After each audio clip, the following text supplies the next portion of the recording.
the Pledge of Allegiance.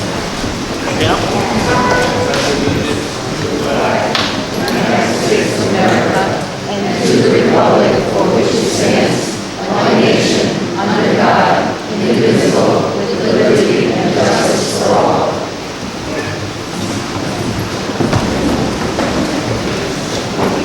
I'd like to take a moment of silence for Raymond Wolf, who worked as an arborist and a sign maker in our Public Works Department for many years.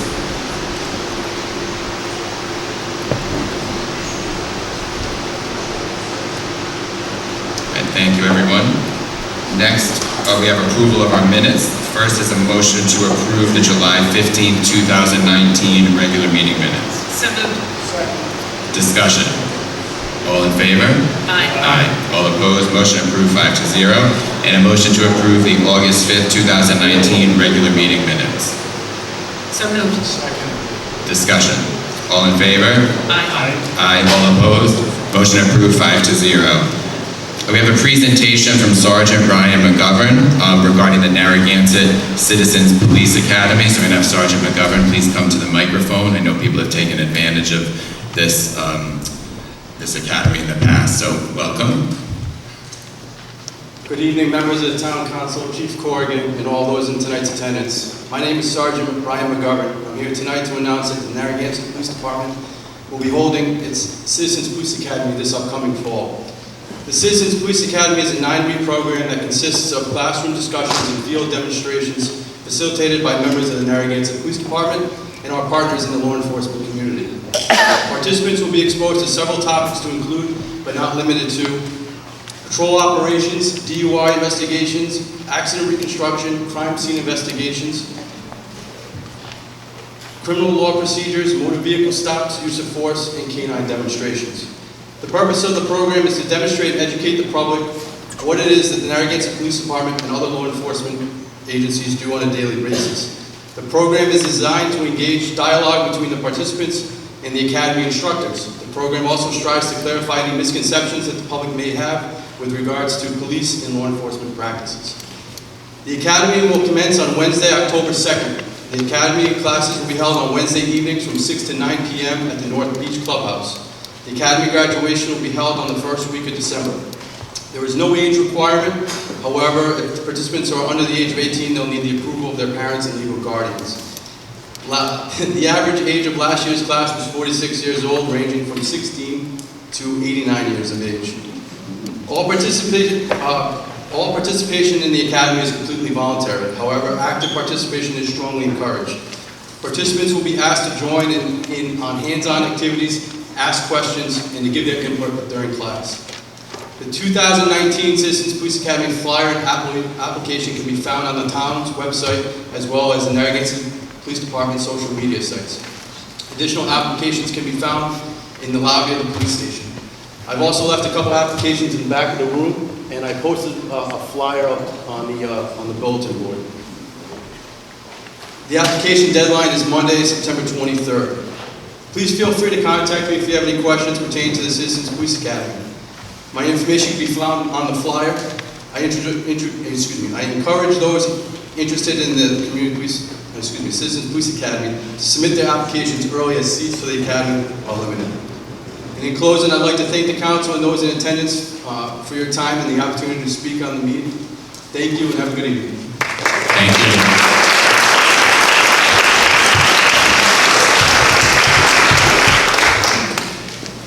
All right, next up is our consent agenda. Does anyone have an item they'd like to remove from the consent agenda? All right, hearing none, is there a motion to approve the consent agenda? So moved. Second. Discussion? All in favor? Aye. All opposed? Motion approved 5-0. Item 5 is a motion to accept the Stanton Foundation grant, which will award the Narragansett Police Department a $25,000 K-9 grant to enable the town to establish a second K-9 unit with a separate skill set from our current K-9. So moved. Second. Discussion? Anyone from the council? Anyone from the public? All in favor? Aye. Aye. All opposed? Motion approved 5-0. Number 6 is a motion to approve the purchase and installation of equipment for 3 new police vehicles from Patrol Data in the amount of $36,343.64. So moved. Discussion. Any comments from the council? Anyone from the public? All right, this is equipment for those 3 new vehicles that we had from the last meeting. All in favor? Aye. Aye. All opposed? Motion approved 5-0. Item 7 is a motion to approve the Narragansett Historical Society request to investigate renovation of the Windmill Building on Clark Road, related fundraising, and consideration of a long-term lease with the town for the purpose of establishing a permanent site for the NHS, for the for the Narragansett Historical Society at that location. So moved. Discussion. I'm going to call our Parks and Rec Director up to explain this item. I know the Historical Society's been looking for a place, and right now they're in South Kingstown, which is unfortunate, so we're trying to find a place for them to have their, house their goods. Good evening. So it was a short time ago, back in January, that the Rec Advisory Board and the Parks Department were actually looking to tear this building down. So it's really great to be here before you, asking to preserve this building. So we met with the Rec Advisory Board back in June and approved this unanimously to preserve this building and work with the Historical Society. We think it's a great partnership. It's a great site. I think they'd fit well with the area. There's plenty of parking.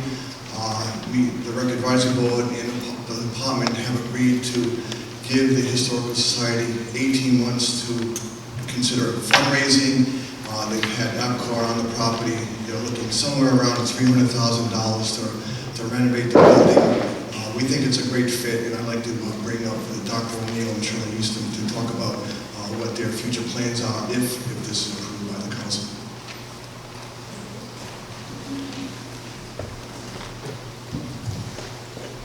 Welcome. Thank you. Hello, Town Council members.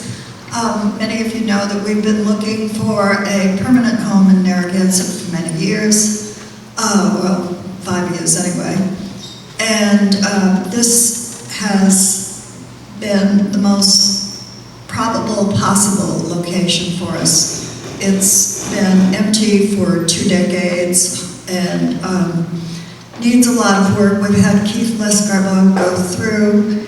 He said it's structurally sound, but needs a lot of work, cosmetic especially. Dr. O'Neill, Dr. Robert O'Neill, joined our board this spring. He and his wife owned the Dunmere Gatehouse, renovated it, put it on the National Register of Historic Places. Keith Lescarbo and the entire Historic District Commission have committed to helping us fundraise, plan, and Dr. O'Neill is a very committed person to this project. I'd like to introduce you to Dr. O'Neill. As a non-resident now of Narragansett, sadly, Linda, my wife, and I have been very committed to the history of Narragansett, and the history of Narragansett needs a home. And the location on Clark Road, first of all, the building is unique. It's 85 years old. Why it was built, we're investigating. We're looking into its origins. It's actually referred to in the town clerk's office as Bosworth's Folly. The idea being is that no one is quite sure why anybody built the building, because it apparently never actually had a windmill on it, even though the building looks like a windmill. So in any case, is that $300,000 is a lot of money. We think it's worthwhile. Narragansett has such a wonderful history. There's a lot of artifacts, there's a lot of legends, there's a lot of materials that need a home. And we hope that the Historical Society can be good neighbors. And certainly the site is very appealing. It's got great parking. It's easy access. It's got a lot of land around it, which is being utilized for recreational purposes. We think it would be very complimentary to the community to have a site location where we could display the history and inform a lot of the newcomers to Narragansett. When we first came to Narragansett almost golly, let's see, almost 50 years ago, you know, there were only several thousand people who lived here. Now we're at 15, 16,000 people. So most of the people really don't know the history of Narragansett. And that's unfortunate because it's a very special place with a wonderful history. So we hope that the town council can support the idea. The devil is in the details, the devil is in the economics, but if we have your support, I think we're off to a good start. Thank you very much. Okay, thank you. Any comments from the council? Questions? Yeah, I have a question for Steve, or maybe it would be for Matt, actually, whoever has the answer to it. This vote that we're taking on the motion tonight would only approve the research period for this project, right? We would then vote again if we like the results and want to move forward with it. That's correct. This would be for 18 months to give them an opportunity to do research, fundraising, and come back to you with a finalized plan. They would work with the town manager, myself, and the solicitor to come up with a viable plan for this building. Thank you. Yeah, this is a building that I drive by every morning when I go to the Narragansett Town Camp to drop my daughter off there. And I've always been kind of curious what the background was for the building. And through the years, you could see that it was sort of aging and more mildew on the side of it. So I think it's definitely worth looking into. It seems to be historically significant, at least in terms of the backstory to it. And it makes sense to try to do something with it as opposed to knocking it down. And since the Historical Society is looking for a place, I think it's a great idea. All right, anyone else from the council? All right, so you would at some point be coming back if the Historical Society would be some kind of lease arrangement, I would anticipate. Absolutely. Okay, great. All right, anyone want to comment on that? All right, all in favor? Aye. Aye. All opposed? I'm going to just abstain because I'm a member of the Historic Society, but I'm very much in favor of the project. And Dr. O'Neill, I offered to you earlier to be able to sit down with the new town manager and work with you and the solicitor on this. It's a motion approved 4-0. Item number 8 is a motion to approve the purchase of one new trailer-mounted valve exerciser vacuum unit and pressure washer from HP Fairfield LLC using the Massachusetts DOT Master Purchasing Agreement number 60544 in the amount of $60,026.50. So moved. Discussion. Any comments from the council? Any comments from the public? Questions for the engineer? All right, all in favor? Aye. Aye. All opposed? Motion approved 5-0. Item number 9 is a motion to approve the sale of the space currently occupied by Pier Liquors and 9 parking spaces and the sale of the second floor space of the old Belmont IGA building to DSM Pier Realty LLC for the purchase of $735,000 and to authorize the town of Narragansett to enter into a purchase and sales agreement for the sale of this real estate. So moved. Discussion. So tonight we're simply discussing the Pier Liquors attempt to purchase the space it currently occupies and the second floor space above it. So I want to remind everybody that the Pier Liquors portion of this property was not in many of the original conversations regarding the library and the future of the library. This fact is evidenced by the original Gilbane deal, which was for $2.4 million, which was rejected by the former town council in October of 2017. That deal did not include the liquor store space. Pier Liquors became part of a new deal with Gilbane after a hastily thrown together meeting between 2 council members and a Gilbane principal. The hastiness and the recklessness of jeopardizing a well-run local business, Pier Liquors, was troubling to me, and it was a major flaw in the second Gilbane deal.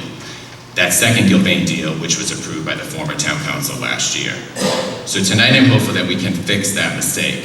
We've successfully negotiated a selling price well above last year's purchase price of $400,000. This sale will get us out of an arrangement in which we collect rent from a liquor store and will place that property back on the town tax rolls. That's in the town's long-term best interest. It recoups $735,000 of the $2.8 million that was spent from the general fund last year. That also is in the town's long-term interest. It also offloads a portion of the common area maintenance fees, or the CAM fees, that have to be paid to Gilbane year after year. That also is in the town's long-term interest. I've heard some refrains from the advocates of this costly project that the town is losing money every day. I don't know who came up with that tagline, but the town is actually taking in rental income from Pier Liquors that offsets the cost of maintaining those buildings. And now with this, we would be putting it on the tax rolls. What I'm trying to do here is to stop the heavy borrowing that will be made to make the library project a reality. We can fix our existing library at a modest price and forego this unnecessary borrowing. My goal is to look out for all of the taxpayers. So that's my reasons for this, and I'll open it up to the council, and we'll go from there. Anyone from the council? Anyone? Oh, you want to talk at the end? Okay. I'll start. Okay, good evening.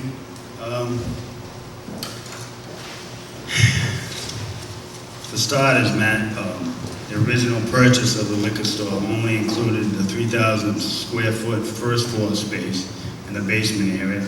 It did not include the 2,500 square foot of the second floor, which, as Mr. Vandermish has pointed out, is no man's land and a disaster, but it seems like we're getting $335,000 for it, so I've been calling this a disaster from day one, so I don't see how it's a disaster. I mean, imagine waiting 40 years, and then we flip it. We'll probably make a lot more money, but anyway, with that said, I want to start out by apologizing to the Manny family and the Pier Liquors for placing them in this precarious situation, actually forcing them to purchase this portion of the Belmont building.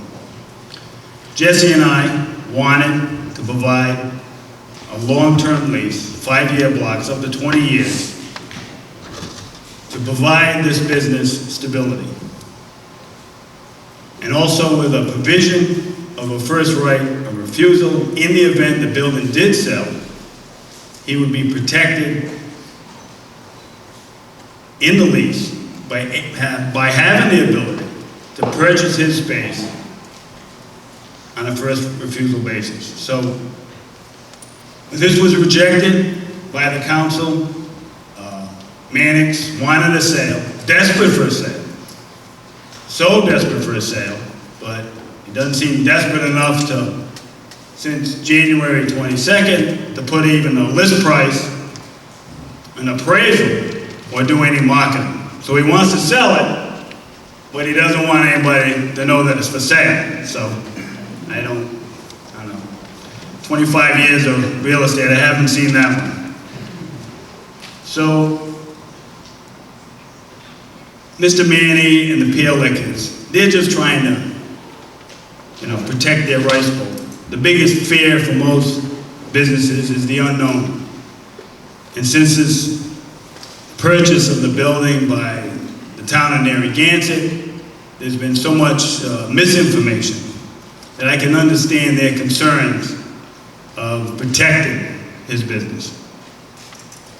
So,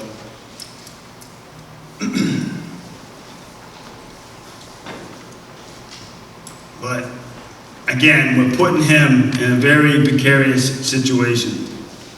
You might as well just throw a hornet's nest through the front door. This whole library question is not based on political ideology. There's a new political party in Narragansett. It's the party of narcissism. Both Democrats and Republicans support the library purchase and build out of the Belmont building. This was a plan to change the dynamic of the pier for the next 100 years, not concerning ourselves with the next election or the next 100 days. The short-sightedness is bad for the town. We could provide very easily a long-term lease for that space. I'm hoping, Mr. Manny was here tonight, but I don't see him, that he would retract this offer and demand a long-term lease with a provision of a right to refuse. It's done all the time. It's not off the wall. And this would give him the stability that he needs. So, I don't know, man. You keep saying it's a disaster, but you certainly have made it a disaster. Thank you.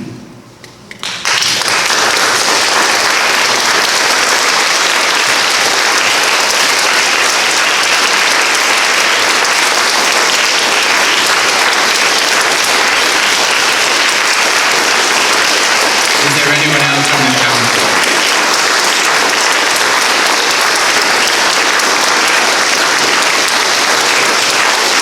All right, so we have one. Is there anyone else from the council that would like to speak? All right, so I'd like to start with just some questions about this purchase and sales, the actual official document. As I've been reviewing it and speaking to some people around town and some town staff, I did have a question about the designation of the actual lot that is for sale. So I'm looking at the PNS and it says lot 181/1A. And again, I could be wrong, but I just want to bring this up and make sure we're thorough here. Based on what I've seen at the town assessor's office and speaking to some people of knowledge in town, the lot that we own is actually 181 1B, not 1A. Because 1A is like owned by Gilbane, it's Dunkin' Donuts, there's 3 buildings. So that seems kind of like a big deal. We're buying the wrong lot. But At maybe, least that's what this says. so I don't know if there's anyone here from staff that would know about that, or if Mark, if you have. I have a photo of the assessment map of Plat C that shows it as being 1B. Well, I think the reference to lot 181, 1A is refers to the entire premises. And then the property that the town owns within that entire premises, for this purpose was set forth, because we haven't condoed anything, is set forth by address. But the lot 181, 1A refers to, as you'll see, is the entire premises, meaning the entire shopping plaza. We're not trying to sell the entire shopping plaza. Okay. I mean, it just seems a little bit odd because we could have just specified 1B as the lot that's for sale. The specific legal description will be affixed to the quitclaim deed when it's conveyed. But I think for purposes here, the space that's being sold is adequately defined. All right. Thank you for that. Couldn't get away with that. Yeah. I can't get away with All right. Another question I have would be about just the way that this motion was phrased. So I'm looking at the motion, and it says that we would be selling the space currently occupied by Pier Liquor, 9 parking spaces, and the sale of the second floor space. But then when I look at the PNS, it also includes 3 additional parking spaces. So the motion is very specific about what's for sale, but then it doesn't reference those 3 additional spaces. Is that... Those 3 additional spaces, when with the motion, there was negotiations continuing about how many spaces there would be. So the purchase and sale, that's the reason the purchase and sales agreement's attached, so that the terms are more specific, because the motion has to... So did it change after you read the motion? The PNS? No, I didn't know how many spots there were when I did the motion. You don't know how many spots you're selling? It's in the PNS, 3. Man, I think you're unprepared. 3. I think this agenda item is premature and unprepared. There's 3 spots. It says it right in the purchase and sales agreement. It doesn't say it on the top of the motion. All right. We can have order. This is common. This is the 3 spots that are associated I know. with it. This is the angry council, this is the angry mom. No, this is the angry council, this is the angry mom. We get it, we get it. All right, so I'll move on from the specifics of the... It's the 9 plus the Pier Liquors and the 3 plus the second floor. Okay, thank you. So I'd like to start by, I know most of the people in the room tonight are aware of the consequences of this deal and the effects it would have on any potential library, but I don't know if everyone watching at home is really aware of that, because I've heard different people say, you know, it's not that big a deal, it's just the liquor store, the library wasn't going to go in there anyway. However, what we're really talking about is that second floor space. So whether it's 2,500 square feet, 3,000 square feet, it really depends on the assessment that you're looking at and where you're looking. Based on the field card has it as 3,000 square feet. So why that's significant is because the town really needs to hit a certain square footage for their library, for any library, in order to receive the 40% reimbursement from the Office of Library Information, or Library and Information Sciences, OLIS. So without hitting that number that's recommended, we don't get the reimbursement. And this project is dependent on that 40%. So if we're going to spend $6 million on a library, we'd be getting back, 2.5 or whatever 40% is. Losing this second floor space, which was part of the original deal for $2.4 million, this was done before the liquor store came in, is really a critical change. Initially, the recommendation was almost 25,000 square feet for a library for a town this size. What we acquired was about close to 19,000, and based on what the consultants have said, that would possibly still qualify for the money. But now we're down to 15,000, or 15,900. So at this point, the project would be really in true jeopardy, and it's something that is completely avoidable if we want it to be. We can make a deal with the Pier Liquor that doesn't include that space. There's no reason to have to give up that space and to make this deal, or to make this project, viable. It becomes not feasible once this space is gone without doing something extremely creative, which we don't even have those options right now. So that's the reason why we're here talking about this. This isn't just a real estate deal for a liquor store. This involves the library project, something that 5,100 people voted for back in 2016. So that's the importance of this motion right now. But I also want to talk about something that happened last Thursday. So on the morning of Thursday, August 15th, so this was last Thursday, Matt Mannix spoke on the record to the Narragansett Times reporter Phil Cozzolino, and he spoke about the real estate deal that we're here for tonight. He spoke about the price. He also spoke about some additional details of this deal. All of this information was discussed in executive session over the last 3 or 4 months. What it was a one-on-one scheduled interview that Matt conducted with the media before tonight's meeting agenda was ever distributed to his fellow council members. This was also well before it was made available to the general public. The town council nor town staff was given any notice that Matt Mannix would be divulging sealed executive session information to a member of the media before it had gone public. What Matt did in an effort to control and manipulate the story was inappropriate and outside the rules of our executive session that he voted to enter into. There was one bit in the PR stunt that I found noteworthy. Matt stated he was happy with the proposed purchase price of $735,000, stating the town council worked closely with the owners of the liquor store to protect and ensure the future of local business. Worked closely. It's a statement that surprises me. Not once did the town council and the owners of Pier Liquors meet to discuss the property. Not once did the town council and the owners of Pier Liquor have a conference call. Not once did the town council and the owners of the Pier Liquor exchange a group email. Zero direct communication. Not even once. So I'm not sure why he'd say we worked closely in an article.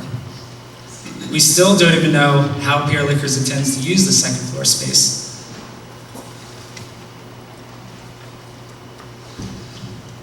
Now I'd like to move on and comment a little bit on the summary that's attached to this motion. I know the truncated agenda circulates through town. It doesn't always include the summary.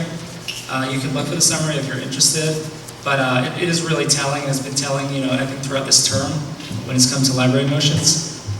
So when reading it, all you can really do is kind of shake your head in amazement that it was written by the town council president.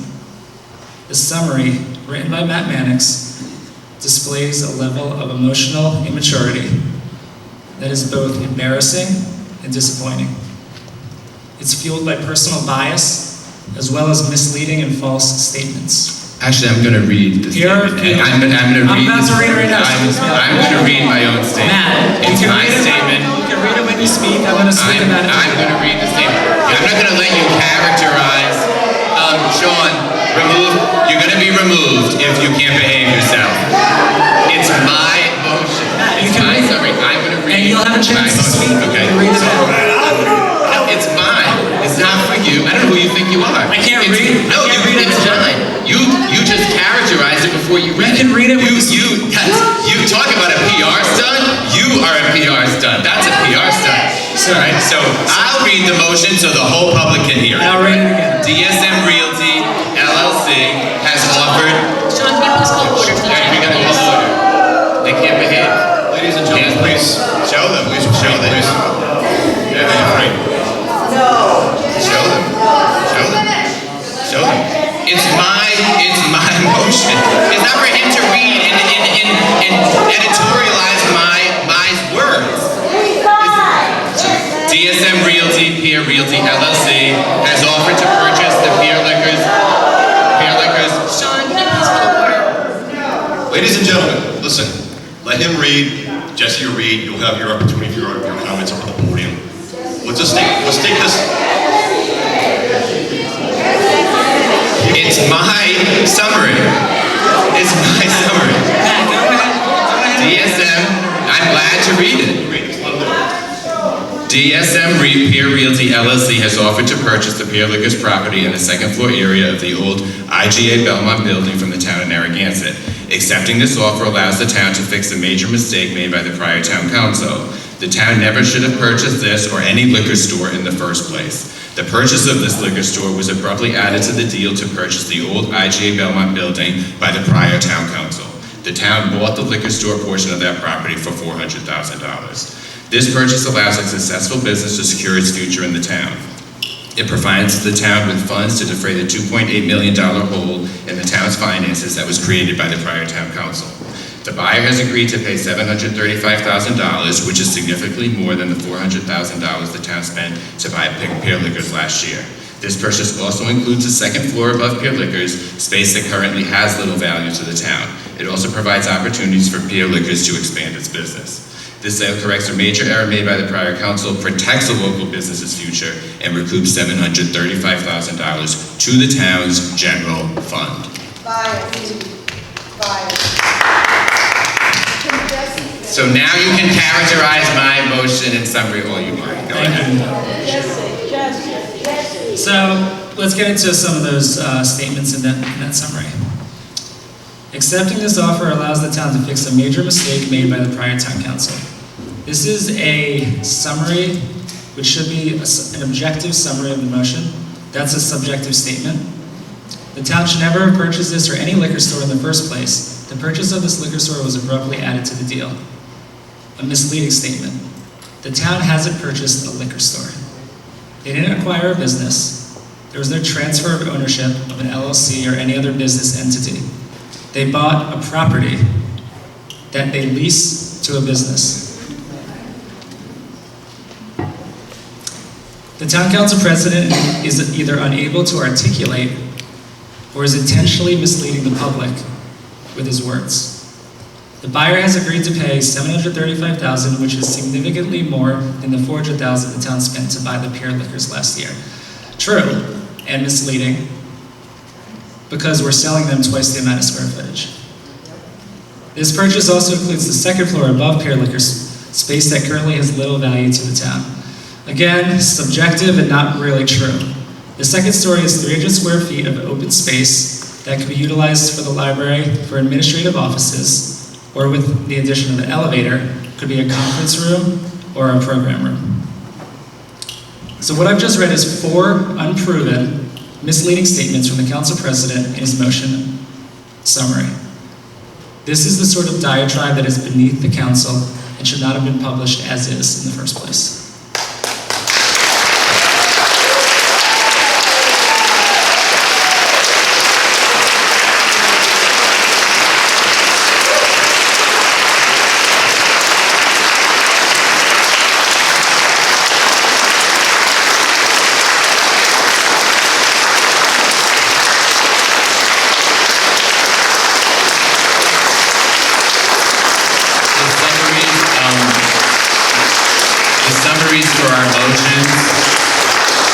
The summaries for our motions are opinions. They're opinions supporting the motion. That's what a subjective statement is. Those are my opinions, and I'm allowed to express them in my summary. At 8 o'clock, we have our public hearings. We'll come back to this discussion. So we have 2 items for 8 o'clock. A motion to schedule a public hearing on an application from Westlakes LLC to amend the zoning map to modify the limitation on uses for the property at 707 Point Judith Road, Plat Y4, Lot 4, Zone BB and R80. So moved. Is there a second? Discussion. What is our scheduled date? First scheduled date we're looking at? Okay, so that'll be this will be scheduled for October 21st at 8 p.m. All right. All in favor? Aye. Aye. All opposed? Motion approved 5-0. And a motion to refer the matter to the planning board for a recommendation. So moved. Discussion. All from council members. All right, so now let's talk about if this is a good deal for the town or not, financially. In 2018, the town bought the entire 22 square foot building for $2.8 million, which comes out to $126 per square foot for the entire building. So in this deal we're talking about tonight, a selling price of $735,000 for the basement, first floor, second floor, and now it turns out to be 12 parking spaces in total. That's 6,080 square feet in all. I'm basing that off the town assessment. We can say maybe it's in the 5,000s, but the numbers I have are 6,080 square feet for the ground level and the upstairs. We'd be selling this at $120 per square foot. So, doesn't sound so bad. Very slight loss. Seems like an okay deal. But I'm not counting. Okay, first level and the second level. Yep. So, but let's take a look at the recent town assessment. So we haven't been able to get an appraisal, which seems strange, but we do have the town assessments.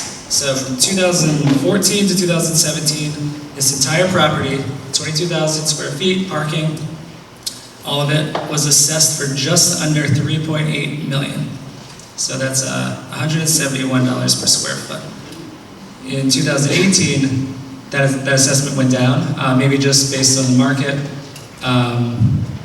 But this was before the town bought the building. So 2018, the assessment was $3.4 million. So a little bit lower than the 3.8, but still much higher than 2.8. And that's $153 per square foot. So why are we selling town property for $120 per square foot when it's assessed at minimum at $153 per square foot? It doesn't seem to make much sense.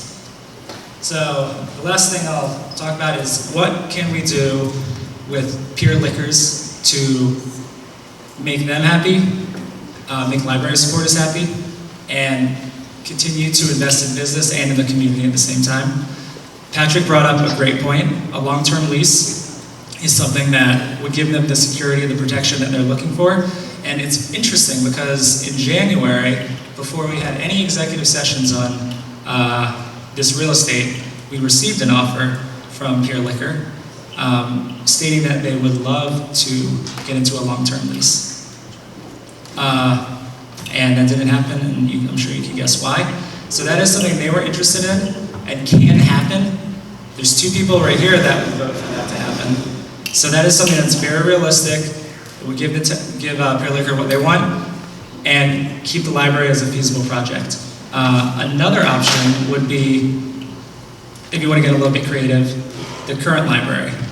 So that is real estate with a lot of frontage on a main road, on a corner, with more parking than you would have at the current Pure Liquor, even with the 12 spots. That's 9,000 square feet.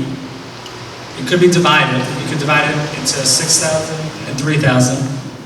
If Pure Liquor is looking for office space, if they're looking for a tasting room, it's all in one story. It's not awkward space that you have to walk up to or put an elevator into. It would be a better space. I think pretty much everyone would agree. I think they would agree. Road frontage. Yeah, road frontage.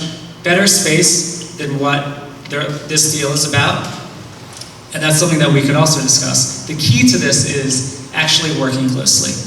Meeting them, meeting Pure Liquor with the full council and talking about how they can be part of this community with the library supporters or with the community as a whole.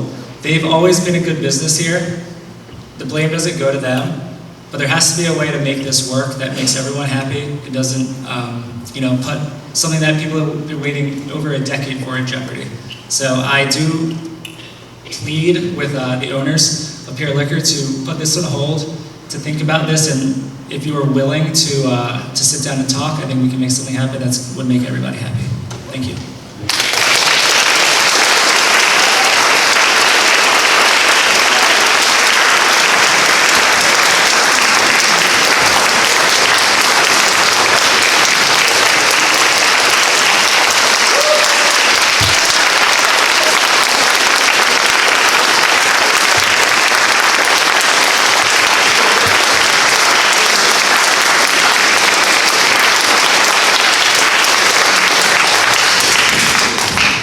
Thank you. Is there anyone else from the council? Rick and Joe. I want to say one more thing. Well, you spoke once, so we'll go I back. spoke. But Ricky wants to speak. Oh, so- all right, okay. So we heard about leasing tonight, long-term lease. I'm sure everybody in this room would like to change their properties over to long-term lease. Right? Why not? That's what you're doing with the liquor store. They're an established business, 13 years. Order. Let him finish his Let me statement. speak. Sean, Next person that speaks out, I want to remove. yes. Okay? I want the town sergeant to be Hold on a listening. second, hold on a second. I want I'm going to speak. Ladies and gentlemen, just listen to me for a minute here. A lot of people have different opinions on both sides. Both sides have the right to be heard. So just wait for your turn. When someone's speaking, even if you don't agree with them, just wait. You're going to have your opportunity to speak, so let them speak, please. This business has been established for 13 years plus, family business. And what you want to do is tell them you're going to be under a lease and they can have ownership. Have you ever been in a business with lease? I have. And they call it ass over the barrel business. You're at the hands of the people that own the lease. You don't have ownership. There's no guarantees. You think there's guarantees, but there's not. Unless you've been there, you don't know. These people are purchasing the building, I'm happy for them. Family business, long term. Their children will be able to move on. And maybe their children. Let's get back to some of the questions that Jesse asked about the amount of space that's needed to build a library. This all goes back to OLIS, and it goes back to, I've mentioned it before, a plan. The size of the plan determines how much space you need. We can make a plan for 40,000 square feet. Can the town afford it? I doubt it. Now let me read something that hasn't been brought up, right, from the laughter. Construction reimbursing funding of properties. The construction costs are eligible for 50% reimbursement of expenditures up to the amount of $300 per square foot for new construction. So on a new facility, OLIS will give you $300 per square foot. $250 per square foot for renovation and remodeling. Renovation, remodeling. That funding is also available for the existing library. And if anybody wants to question that, bring Karen Miller in here and throw that question at her, because nobody has brought that up. We will get funding for redoing the existing building, up to $250 per square foot. Nobody wants to bring that portion of it up. You can build a new facility up by the community center for probably a third of the money. It doesn't have to be 20,000 square feet. This town cannot afford 20,000 square feet. We can be conservative, 12, 14,000 square feet. We can share some of the resources with the community center and work together. But people choose not to do that. It's all right for the rest of this town to work together and use each other's resources and be together. But the library people don't want to do that. You want to hold a meeting here, and if you get 300 people, you want to put it at the high school. Fine. Why can't you have movie night at the high school? Because you don't want it. You don't want it. You only want what you want. Well, there's a lot of people out there that don't want this project. 5,100 people did vote, but not 5,100 people voted for the Belmont building. And for the 7,200 people that didn't vote at all, I'm not excluding them as voting taxpayers in this town. They have a right as well. And if they didn't vote for this bond, maybe they didn't want it, but maybe they did, but they're also entitled to their opinion. So I'm for the liquor store, and I'm going to support them. I'm glad they're buying the building, and I'm glad they're going to continue to run their business.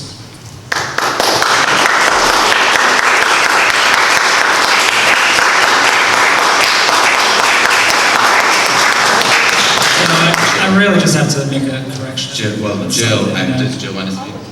Something that Ricky said about the $250 per square foot reimbursement. They don't give that to every project, so that's not something we would get. There's a specific building program that the library has to adhere to, and that includes the square footage. If you don't hit that program, those numbers, then you don't qualify for the reimbursement. It's not just build a 5,000 square foot library and you're going to get $250 per square foot reimbursed. You have to stick to the guidelines in the program, and we wouldn't be doing that in this case. So that's why it's important to keep that square footage available to the library. Like I said, the square footage is based on the plan. You put a plan out there for 14,000 square feet, that's what they'll base it on. That's what they'll base it on. Believe me. The oldest money reimbursement is not a guarantee, just so everyone knows that. It's talked about like it's a guarantee. We know it's not a guarantee because we don't have enough square footage. It's not a guarantee for any library project. Councilman Lima, you were in support of the Belmont project before the election. When was I, Patrick? You sat down and broke bread with several people that I know. You spoke to people and you supported the Belmont project, the purchase and the building. You didn't see my name on vote for. Well, you showed up when we bought the building. I showed up because if 5,100 people voted for it, there were about 150 people in the parking lot. So that tells you something. There was a peer residence That tells you a lot. There was a neighborhood associations forum during the campaign. There was a question about the library project. The question was, as a town council member, would you support this project? And it was a multiple choice. The options were, I want a state-of-the-art library. I'll support it at whatever cost. I would support the most cost-effective solution to complete the project. There was, I do not support the project, and I would repeal the purchase. Ricky Lima chose most cost-effective manner to complete the project. Same as me, same as Susan, same as Pat. You're exactly right. That doesn't mean not doing the project. You're exactly right. Yep. I support the best library that this town taxpayers can afford. I went publicly in the newspaper with it, Jesse. Exactly. Read the newspaper. Why didn't you say repeal it? Read the newspaper. You're repealing the Because project. I support the best library that the taxpayers of this town can afford. All right. So That's what I support. We're discussing. That's what I've been on board with. Peer Liquor's piece of this and what was done in the campaign, and the people had opinions in the campaigns, and in the end, it was a multiple choice question that you're forced to pick one of the solutions. So some people vote Just different things. pick So- the one you don't believe in, I guess. well, that's not what he did. He just explained to you. See, this is what happens, is people explain their position, and then it's distorted by the angry. It's not distorted. And you We're rile them up, and you rile them up. People and are that's sick what of happens. the BS, and we It's know not someone's BS. not telling the truth. Phil, I hope you So- redo that article that you did where I said, I support the best library that the taxpayers can afford. That's what I did. And I even said that at the library forum when I was interrupted and I had my 3 minutes. So So let's stick to the Let's motion, get to which the is the motion. benefits Move on. of purchasing of the sale of this portion of this property. That's where we are. So council members have all weighed in different ways, except you haven't. Do you? I just want to say that you know, I obviously was not for the purchase of this property, but I do not believe now that we own it, that the town should either rent or own a liquor store operation. It also should be noted that the liquor license for this store is tied to the pier. So any type of moving them to another location, you'd be actually having someone change their business and lose their business, and that's just not fair. All right. I got it. All right, Ricky, as far as the Pier Liquor Store on their lease, they've been leasing from Gilbane for 13 years, correct? If they can, I mean, you know, according to Mannix, you know, Gilbane Properties is the devil himself. So if they can handle leasing from the devil, I think they can handle a 20-year lease from the angels of the town of Narragansett. So, Yeah, we're angels already. well, we used to be. So, the other I'd rather thing is- own I want to talk about the ownership. election. Everybody keeps bringing up the election, and Ownership. then people just don't know what they're voting for, they don't understand. It doesn't matter. There was a bond initiative, and it said, do you support a $5.8 million for a new library? Can we I don't stay care on the where it motion of the is, liquor all right? store, Let me finish Patrick? my statement. In any election, even in presidential elections, only 50% of the voting public show up. If the other people don't show up, well, sorry, you didn't show.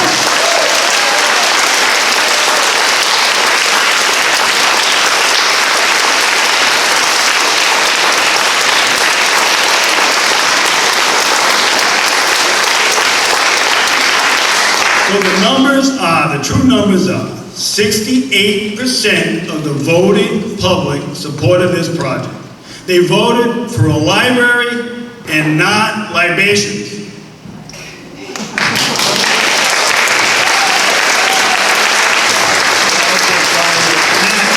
I got a question for you. I've been up here 4 years, and the few agenda items you seem to put on always turn into some kind of lawsuit.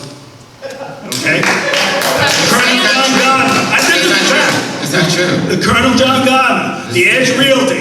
Now we got the sale of the Belmont Liquor Store. I didn't put Edge Realty on. Yeah, well, it turned into a lawsuit because of Patrick, your stop effort. trying to incite. So you're trying to incite, Patrick, and what the whole thing about the 2016 to 2018, the whole 2016 to 2018 dynamic was, which I have said many, many times, is what I thought was people's opinions were shifting on the issue. That's what I was hearing from the public.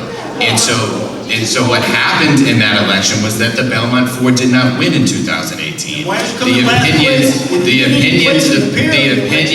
The opinions did shift in the town from the 5,100. People had doubts about the project that was hastily pushed through.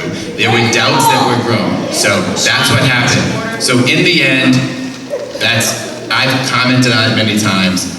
I mean, I don't understand why there's the attack on me. I have my position. You changed. But you can laugh all you want. I said repeal the deal in the campaign. It wasn't a mystery. You all knew it. Lori Kelly put out an email to all the board of trustees and everybody explaining that I would have done that. So it was a very clear campaign. The campaign's over. We have a motion in front of us. If we want the merits of this particular sale of the existing Pier Liquor space and the second floor. All right, so if anyone from the council wants to talk to that, but we're gonna narrow this discussion to that and the same for the public. We all got to go down memory lane with the election, that's over. Well, I don't know why you voted for the library So- here, and then you cut the funding.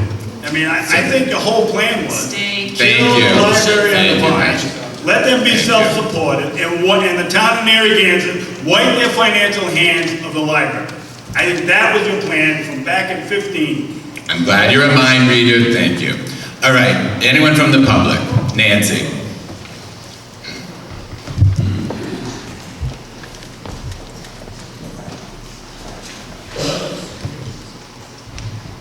Nancy Dumicio, 8 Vanderbilt Drive.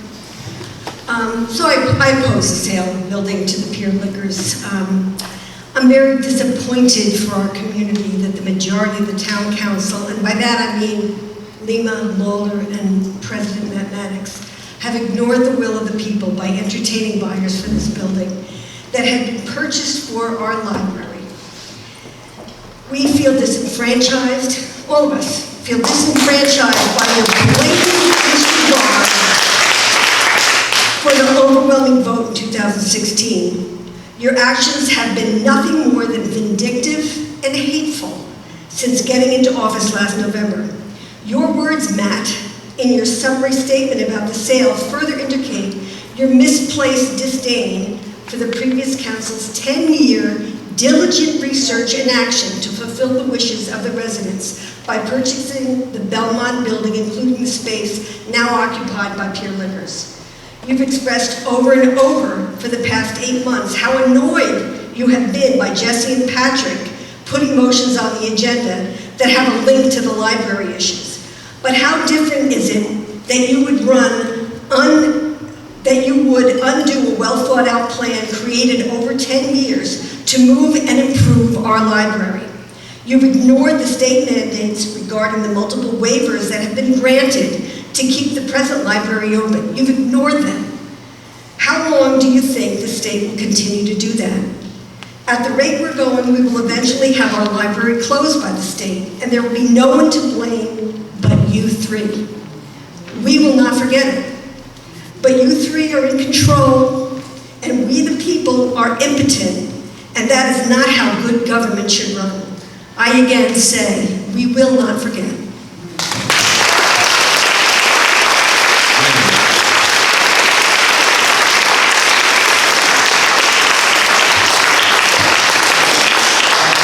Name and address, and please keep it to the Pier Liquors portion of the property on the second floor. Be more than happy to. Wynn Hames, 30 Wood Avenue, Thank you.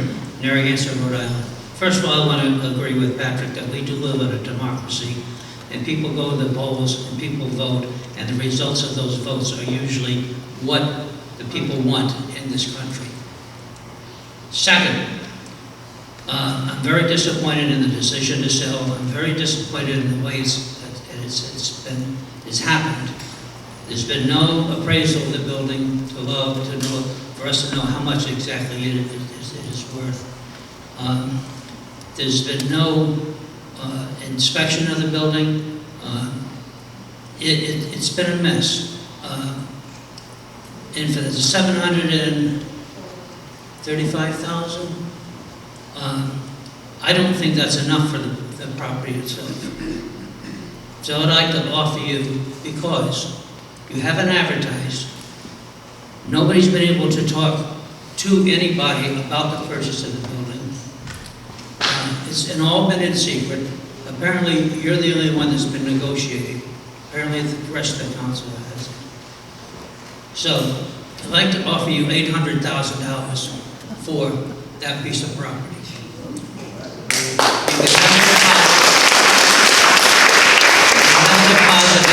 Tomorrow, you can have a lawyer written, everything done, you have financials within 72 hours. Thank you.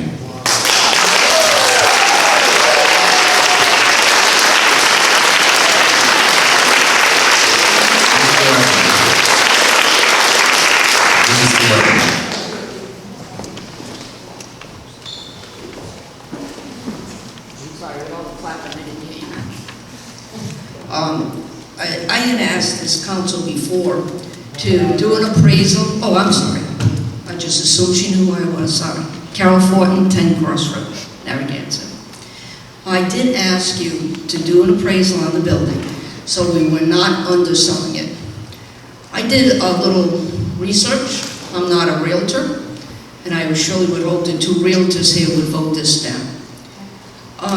This is prime realty property in the middle of the pier. It's not hidden by other stores. So I came up with probably a price of between $300 and $500 per square foot at a prime location.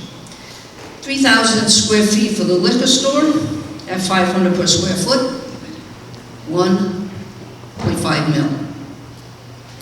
2,950 upstairs, usable space, 1.475. I didn't figure in the 12 because I thought there were only 9 parking spaces, but I assumed that those prime parking spaces in the pier are worth about $50,000. So 50,000 times 9 is 450, excuse me. So if we take the 1.475, we add that up, that's 2,975, and that seems to be pretty close to what Jesse, and I didn't know that, but pretty close to what you talked about a little while ago. So subtract, and then add the 450, so that's 3.425 total value. Let's subtract the 335 that we all think is a good deal. How much are we as taxpayers losing? We are losing 2.690. That's the loss, the financial loss to the taxpayers with that $735,000 deal. Please go back and do an assessment. Prove me wrong, because you are wrong at 735. Thank you.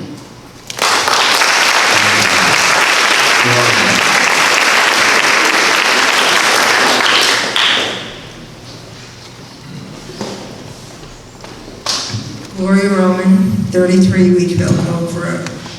All Narragansett taxpayers and voting residents, please listen carefully. Mr. Mannix, in your summary of this motion, second paragraph, you state, the buyer has agreed to pay $735,000, which is significantly more than the $400,000 the town paid for the liquor store. What you failed to state in your motion, and in the August 16th Narragansett Times article, is that the $400,000 that the town paid was for a 3,000 square foot liquor store and 9 parking spaces. Now the P&S says there is an additional 3,000 square foot, which includes the usable second floor, 2 stairways, 2 bathrooms, a closet, and the area housing the HVAC system for the entire building, plus 3 more parking spaces.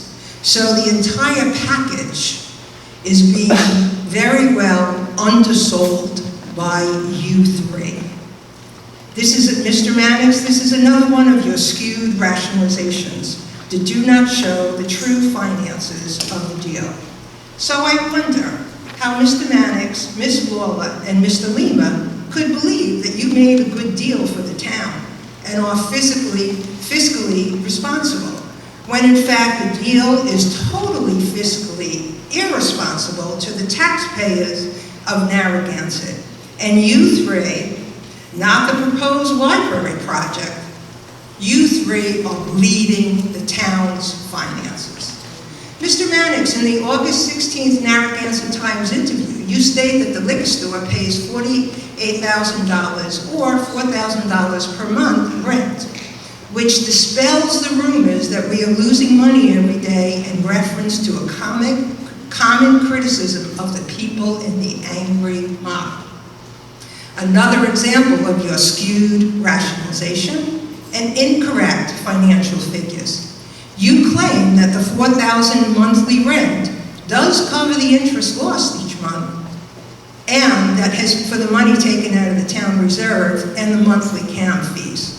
But the reality is that your figures are not true.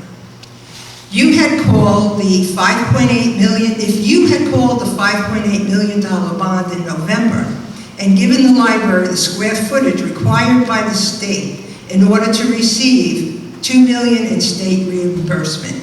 And Mr. Lima, Karen Miller did tell you that the present library will not qualify for reimbursement. So you know that she told you that. And the $3 million expected from corporate and private donors. Thank you, your time's up, thank you.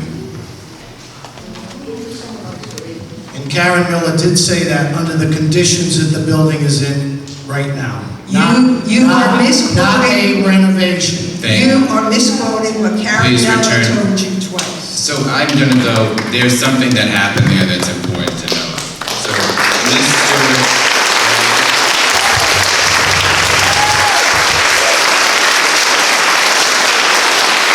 Ms. Stewart read my motion, read the summary that I would use to support my motion, in which I put, the buyer has agreed to pay $735,000, which is significantly more than the $400,000 the town spent to buy Pier Liquors last year. The next sentence she neglects to put in or read, I say, this purchase also includes the second floor above Pier Liquors. So this is the selective cherry picking that's going on by the Library Board of Trustees and by their supporters. It's right there. They purposely, they act like I said, this is a trade-off. I say right there, it includes the second floor. So this is in there, but it's this selective cherry picking that's done, and it is disgusting. And I've been called by people who say I'm vindictive. I can't be vindictive toward a building. You can't be vindictive toward a building. There's nobody in this room that I'm vindictive toward. Okay, you can't. So thank you. But I wanted to clear the record. Thank you, Mr. DeStefano.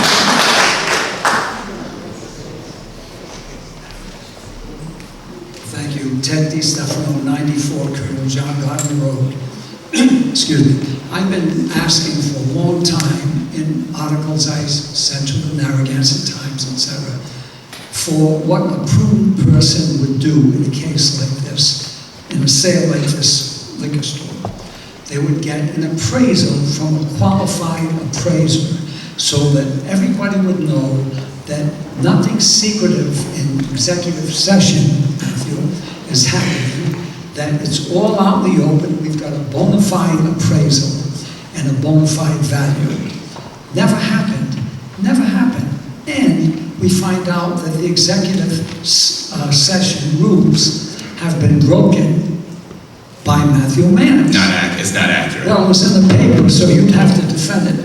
So I would just say, and then you've got a buyer here, Mr. Hames, who will pay more than what the liquor store wants to pay. So for council people, you've got, to me, I'm not an attorney, but you have legal exposure, personal legal exposure. If you don't take a higher price, then you're selling the town's assets for less than real value, and you should be held accountable. And you should be held accountable. Thank you.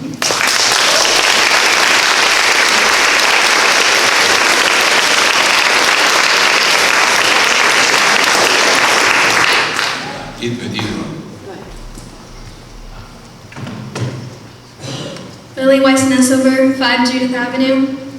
I'd like to start by asking a question. There are 8 liquor stores from Narragansett to Wakefield, and you say the reason we need an expansion to a current is because we'll get money back and improve the Narragansett economy. Is this true? Please make your statement. So, you're telling me that money is more important than education, that you need to find anyone to fill the space to make us be quiet is more important. If money is so important, why not take the offer of $800,000? Shame on you, Matthew Mannix. From a 15-year-old high school student, shame on you. The town you are a part of, the town you're representing is in the dark. These are not transparent sales. You have done every single thing in your grasp to try and sell this building, and you do it with no one else viewing. Matthew Mannix, were you on the previous town council? You know that just please make your statement. This is. You speak poorly of them. Can you tell me how the taxpayers will be in favor of this? If 68% of registered voters, taxpayers, did not vote in favor of alcohol distribution, we voted for a new library. I go to Narragansett High School, and trust me, the young people, we want it. We can't vote, but we'd rather have a new library down the street of our school than a large liquor store. We want our library. We praise the supporters as well as Jesse and Patrick. I'd like to close by saying there are solutions. They've been named.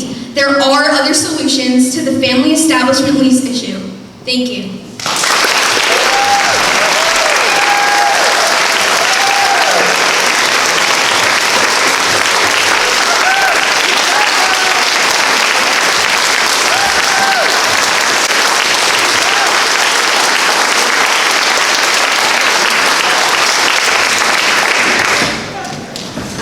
Rachel Weiss Smith, 5 Judith Ave.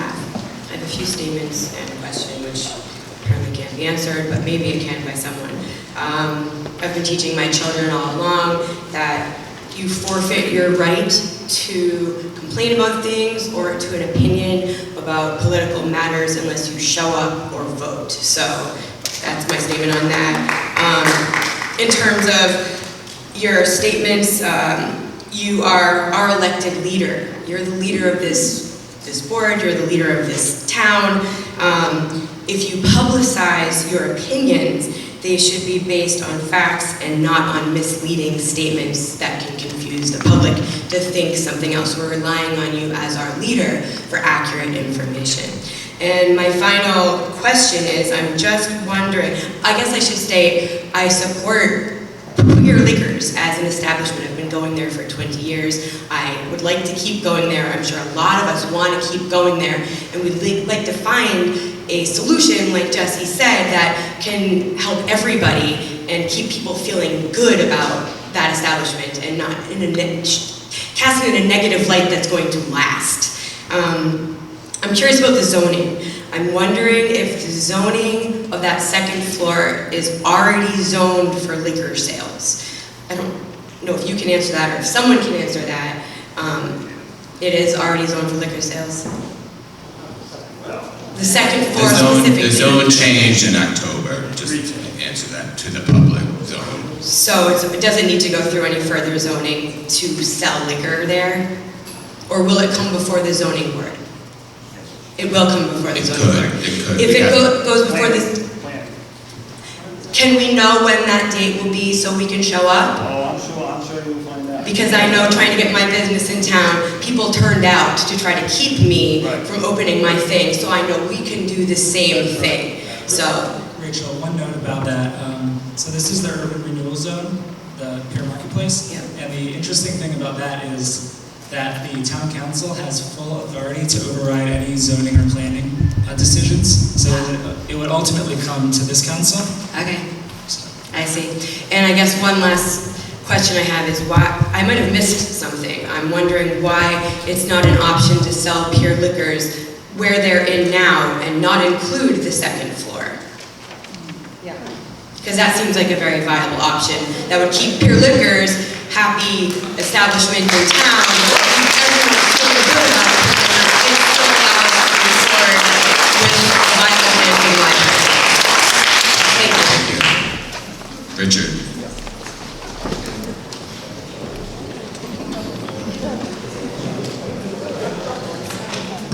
Yeah, Richard Vanderbush, 55 Olsen. I'd like to say something that will turn everybody off. And one thing was, I asked for a mediator, I didn't get one, but I did say in an article in the local paper, if I were an arbitrator, what I would do, and I say those who want to get rid of that second floor, hallelujah. This is a total waste. And you really have to go up to see, as you said, Matt, how inaccessible it is. Plus, this takes away the cost of an elevator, which I think would destroy the entire structure. But on the other side, I still believe if you look at cubic square feet, the IGA store could work out as a library because you go beyond the 8 or 9 feet, which is in a usual library. This is a unique structure, and if you look at it as cubic square feet, it becomes a little more interesting. So I again ask for mediation for the 15,500 square feet, because I believe people of goodwill could come up with a very adequate library in there. And I could see an auditorium perhaps going up 15 feet, because you can do it. You can't in a regular library do it because the ceiling is there. So I think if we try some ceiling thinking, we might, through mediation, through a new open process, we could work something out. I'm not giving up, but again, if I were an arbitrator, I would say, thank God you're saving the liquor store. Thank God you're not touching that second floor. And I ask everyone to go up to that second floor. And if you think that is accessible, wow. And if you think that is finished, wow. If you think it's usable, wow, do you have to have your head examined? We can't get in. How did you?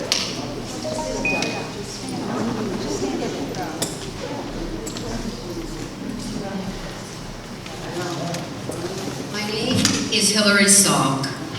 I live in Surfside. I live right there where the marketplace used to be. I am a big library goer. I've written a novel partly in that library. My husband and I use it almost daily. It is a form of community, which is one of the things that I've read that, Mr. Mannix, I don't understand why you don't get that, but that's okay. I hope you can answer that at some point. In addition, I have been a broker of real estate for 25 years. I'm no longer practiced, thank goodness. I was trained in negotiation at Harvard Law School in a program of negotiation. I wonder if you would answer this one question. Why have you not been willing to have a negotiator deal with this complex, burning issue for so many of us? Can you answer me?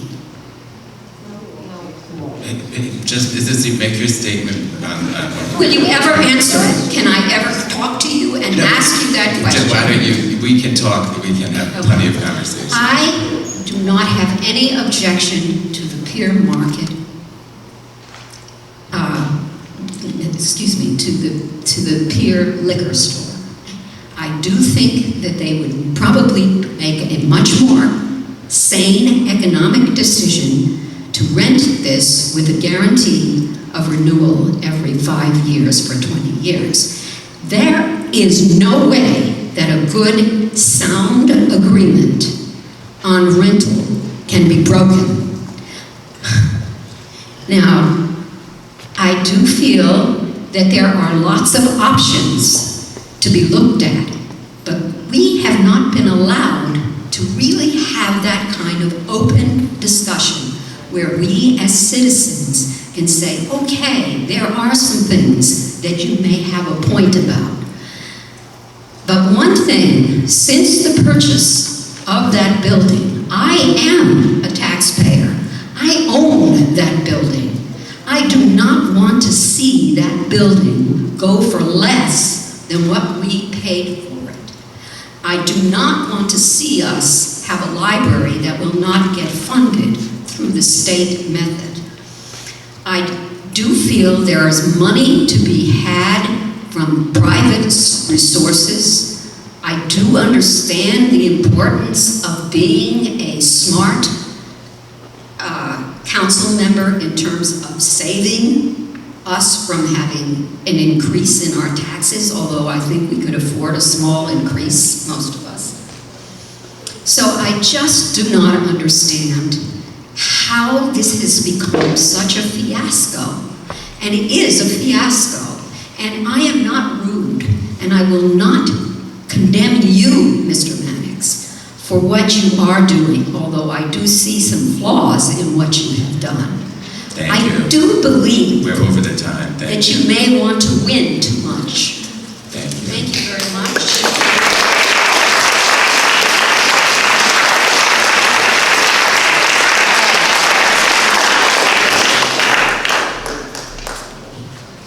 Vicki Crowningshield, 40 Birchwood Drive.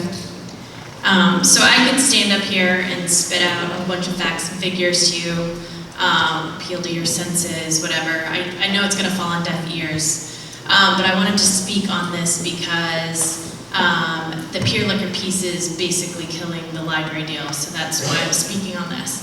And I just wanted, you guys are not entitled to have your point of view eclipse that of the electorate just because you hold office. Your egos, I know, although big, do not rule Narragansett. Your closed-mindedness only serves to undermine our success as a town.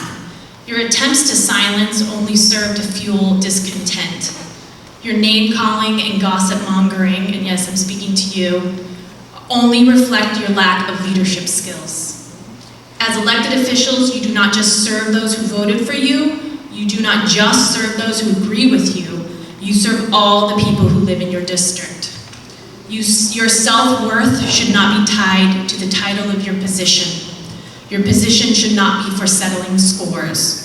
All of this false pride is a scourge on this community, and I hope someday... This is a little bit off topic. Are we talking about the peer liquors, or is it just going to be we're gossip mongers, we're closed-minded? What else do you have in there? It's just a bunch of personal attacks. I mean, how about we stay on whether it's a good deal? I think you might have a few more. But that's what you guys like to do. It's very clear. I mean, it's very clear that's what you do. I mean, Can't disenfranchise. Narcissistic. Can't disenfranchise voters. Patrick, they're not disenfranchised. Yes, you are. It's the definition of disenfranchisement. It's really not. It's a motion to authorize it was a vote to authorize borrowing. Well, That's what it was, and that's people need to know that. Okay? So we'll give you an extra minute because you were interrupted, but go ahead. But let's stay on the point of peer liquors. Yes, peer liquors and the library deal and your guys' how you are dealing with it is what I'm speaking to. And I just hope that you guys wake up and you realize that you guys are not better than or less than. And you are elected to serve the people, not yourselves. And we want the library. We don't want an upstairs office for the liquor store, which is what we're voting on right now, right?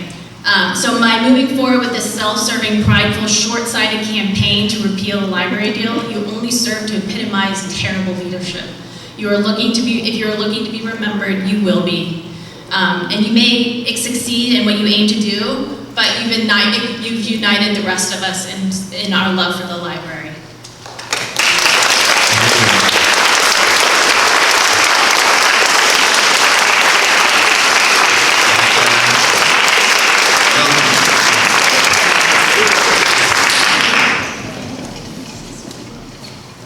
Stephen Bellis, 8 Baldwin Court. Tonight, I am once again asking each of you to sign a conflict of interest statement, affirming that you or any member of your family, business associates, employers, or businesses you represent. Is this on the topic? Yes, it is. Stick to the topic. Are not benefiting financially or materially, directly or indirectly, from the sale of the future library building, known as the Belmont Building, in whole or in parcel. I'm asking you this because we, the people, no longer trust the majority of our town council. Because the sale of the Belmont Building has been shrouded in such secrecy, it allows the mind to wander and to guess at possible scenarios that are driving this lack of transparency. It makes one think that the sale of the space occupied by the Pier Liquor Store and second floor of the Belmont Building is just an intermediate step that divides the property, making it less attractive and inadequate for renovation and use as a library. Or anything else, Rossville. It makes one wonder how the town council arrived at a DSM Pier Realty purchase price of $735,000, well above what the town purchased it for, making it appear to be a real deal. For the record, the previous town council did not buy a liquor store. It bought the space that is currently occupied and leased by a liquor store. So President Mannix, your statement that the town should never have purchased this or any liquor store in in the first place is simply absurd. 2 weeks ago, the town solicitor was asked, is it legal to sell the Belmont building with no listing price? His response, well, it's not illegal. Yeah, but is it ethical, knowing everything that we know in the history and the fight for this library? This is exactly why we want each of you to sign a conflict of interest statement. Quite frankly, I don't know why you are not required to do so at the time you are sworn into office. You may say that I am part of an angry mob, a term used all too often by people in power who have something to hide. But actions speak louder than words, and the way you have conducted yourselves over the past 8 months is not transparent and it's not above board. The overwhelming majority of voters voted for a new library, but the vocal minority, special interests, many of them invisible, are determined not to see this through. If it doesn't benefit them directly, they are against it. Some community we have here, not. All that you've managed to do is to put a stain on this community. The town of Narragansett has a big giant stain on it now. In closing, Rhode Island State Code of Ethics, Title 36, Chapter 14, Section 6 provides that public officials and employees must file a statement of conflict of interest or recusal form concerning matters where he or she may have a conflict of interest in the discharge of his or her official duties. So I ask you once again, will each of you sign a conflict of interest statement prior to approving this sale? And if not, why? Thank you. Thank you. We signed conflict of interest statements.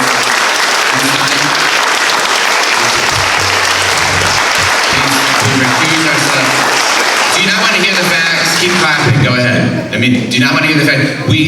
Instead of the accusation in a place where people are innocent until proven guilty, that was thrown out, the Salem, what we had right there.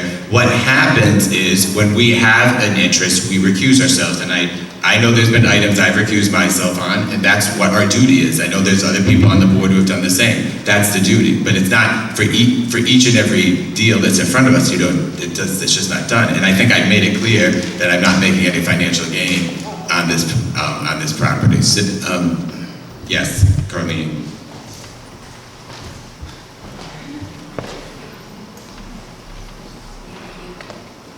Carlene Town, 240 Wood Hill Road. I voted for a bigger library, not a bigger liquor store. I guess my sign says it all. 67.9% of the voters in 2016 voted to pass a bond to purchase the Belmont building as the new home of our library. We did not vote to put an expanded liquor store or food court in that space. And don't say the voters didn't know what they were voting for. It was advertised as the Belmont building, even though the word Belmont did not appear on the actual ballot. The bond attorney, I believe his name was Ferraro, opined that the bond was location specific, the Belmont building. 5,109 registered voters approved the bond. But Mr. Mannix, Ms. Lawler, and Mr. Lima feel they have the right to disregard the wishes of the people and to sell the building out from under us. Getting back to the voters and the arguments that have been used to discredit that vote, shame on those voters who say they didn't know what they were voting for. To them I say, an uneducated voter is a detriment to our society. Do your homework, people, before you enter the voting booth. To those who say that 5,109 voters is only 1/3 of the registered voters, I say, too bad more voters didn't vote. But non-votes don't count in elections.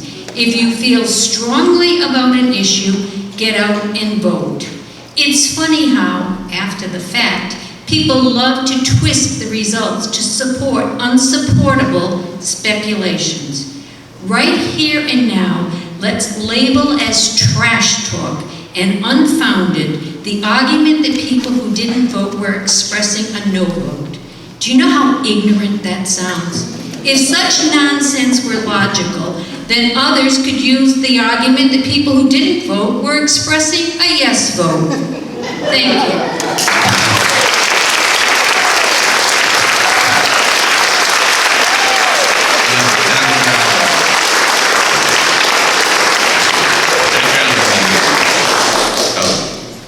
Hi, Kevin 93 Roxbury Avenue. I would just like to remind you people, as I'm sure you're well aware, that a year from this November there is an election. And considering what's going on at the presidential level, I'm sure there's going to be a big turnout. And a lot of people will be inspired to get out there. Just don't forget, you 3 people, we only need to remove one of you from the board to flip this whole thing, and the deal will go on. Just remember that. So if you're trying to kill the deal, you've got like less than a year to do it, barely a year to kill it.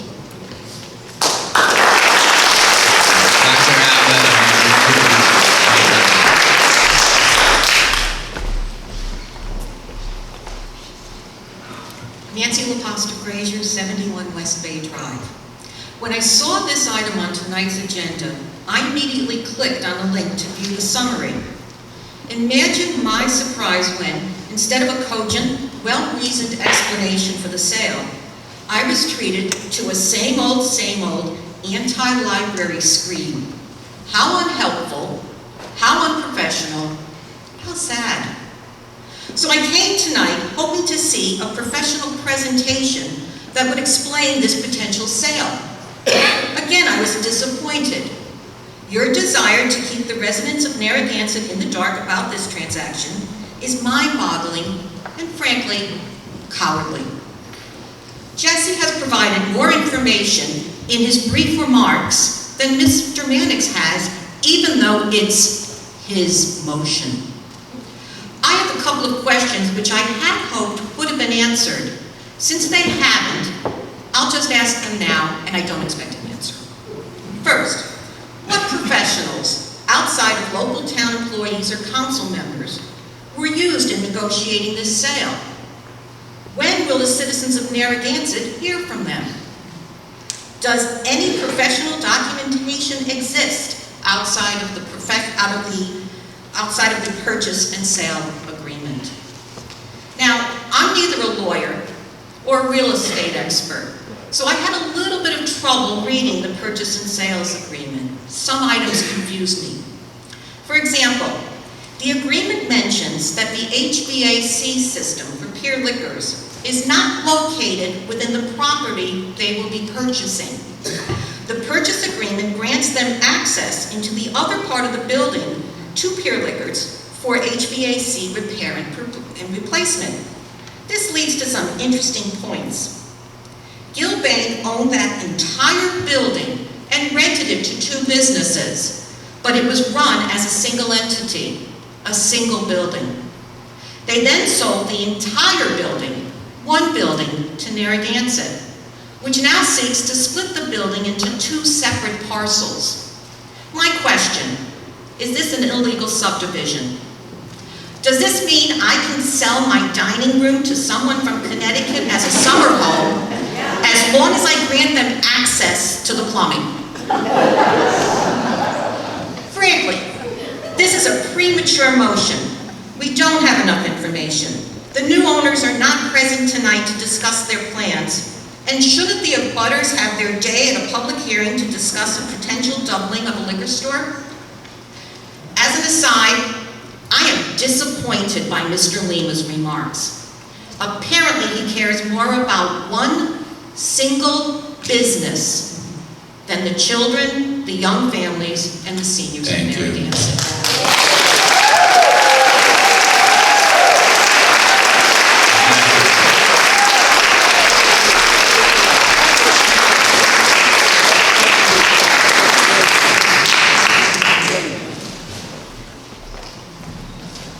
Good evening.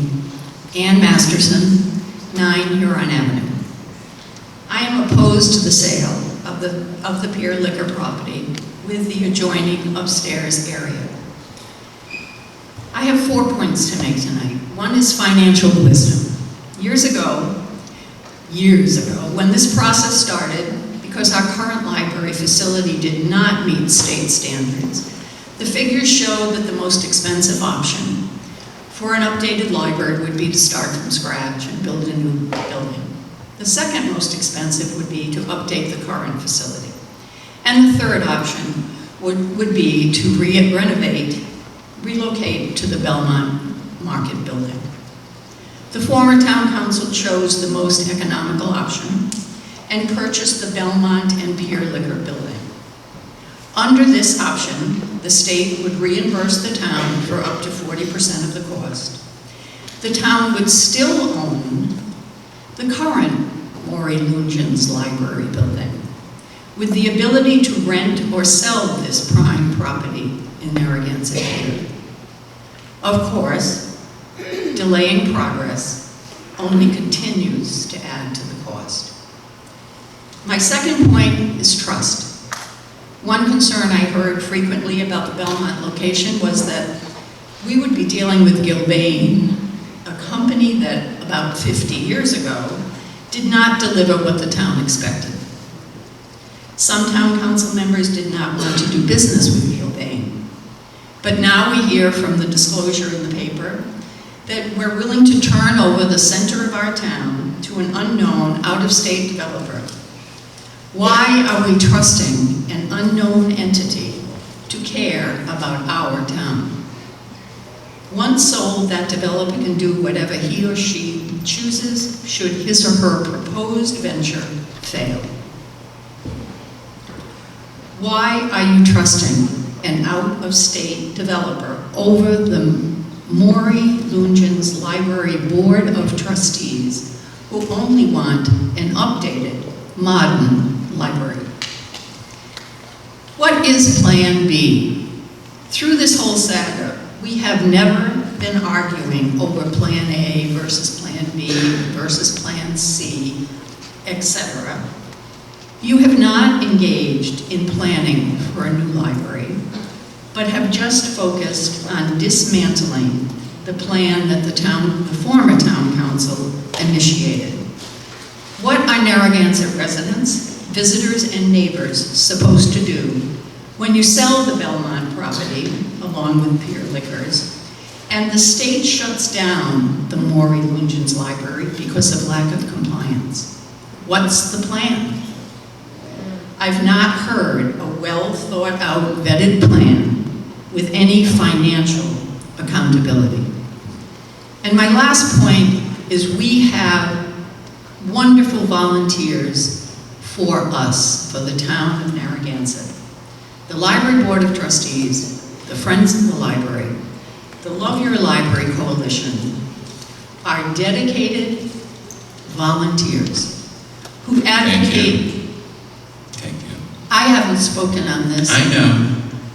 But I volunteers, yeah. Advocating for a community institution, the library, that is 100% inclusive. The proposed library is a space that services so many residents and visitors without concern for their station in life. How will the needs of our community continue to be met? Why are you at war with well-intentioned library supporters? In the words of Nancy DiNuccio, we are talking about a library, not a strip club. Thank you for listening to me.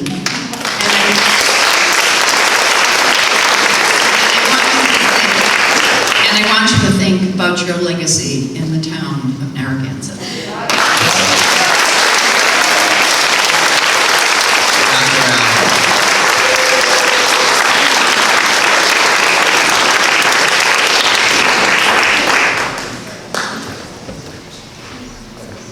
Thank you, Dr. Alba, 24 Eagles Nest Terrace, Narragansett. When we had the meeting, when it was announced that the Murray family will be making a pledge of $500,000, I was taken aback when that motion wasn't. Do you want to talk to the Pier Liquors, please? Yes, okay. So it was brought up today several times that we don't have enough money to fund this larger library project.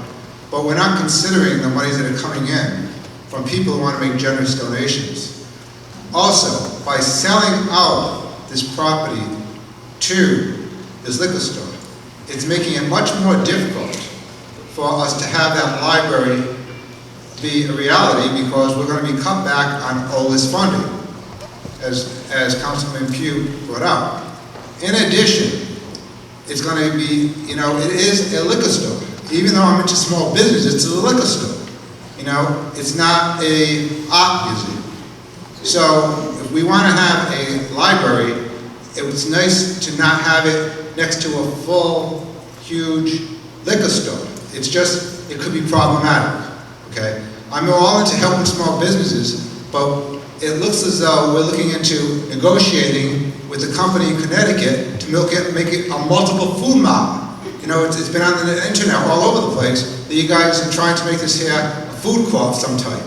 So it's pretty scary that you keep chipping away, having these executive sessions, and it's like the only objective is to squash a project which the library board has worked over 10 years in planning with many previous town councils. So I'm just puzzled. I'm totally puzzled why you're so bent on trying to eliminate a library which, as was brought up by so many people, ignorance is costly.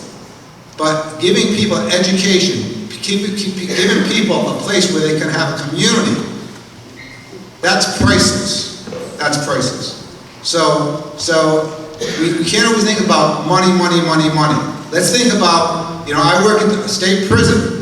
I see what happens when people become addicted to alcohol, okay? But one of the things I do find about in prison, inmates, they can grab books, and they can have vicarious experiences by escaping the prison walls, by reading books. They can educate themselves, they can get college degrees, they can better themselves. So education is so valuable, you cannot put a price tag on it. So, you know, I know you want to try to help this small business up, but let's look at the overall community. Let's look at helping everyone in our community. Thank you.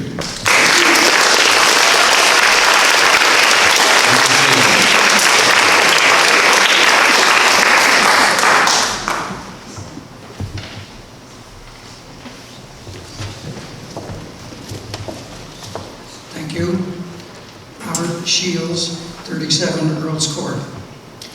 I think this meeting amply demonstrates what pro-library people have been thinking for over a year now. That is that being in executive session is not a satisfactory other solution than being transparent and open to the public. Many of the points I was planning to make have already been discussed, and I want to say that I agree completely with Murray's and Pugh's comments on the library, and I won't dwell on them again, except that it actually calls into question Mr. Mannix's actually ability to properly carry out due diligence in the writing of an agreement, because he used the wrong lot number. So that's... I think that was clarified that was wrong, so... I think it calls into question your ability. Now, let me go to what was my original objection, and that is that the library has had absolutely no say in the writing of this agreement, and it should have. In fact, this agreement severely compromises use of this building by the library. No such agreement should have been written without the participation of all legitimate stakeholders, not just your people that you've been dealing with in executive session. The proper solution would be to include at least the library, the town council, the community development department of the town, who should have had a say in such major projects as defined, for example, by the town's comprehensive plan.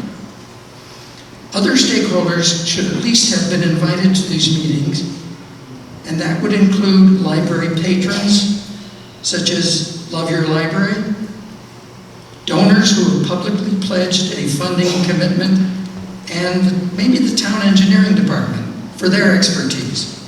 I would strongly recommend that legal experts be at hand to review the findings of this committee, which is an example of how open this committee should have been. Inclusion of stakeholders is one of the guidelines that OLAS requires on library expansion projects. It's not just optional, it's required. Thank you. The victim of this process is public transparency. Mr. Mannix, we've just given you several justifications to pull out of this enabling motion. Mr. Shears, thank you. And heed their requests. Thank you.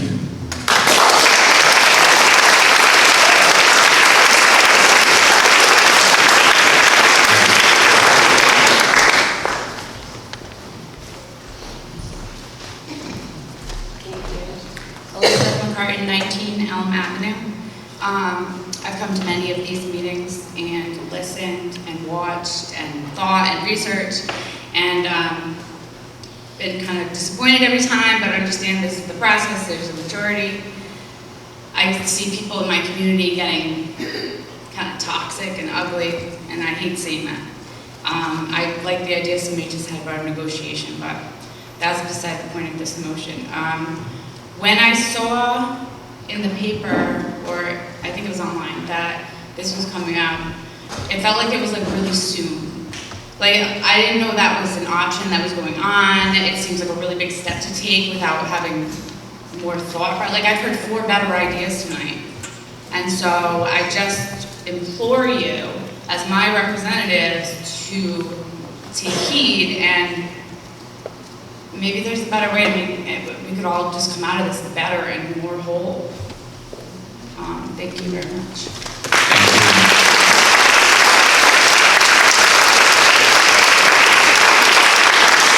Mr. Glazer, and then Stanley.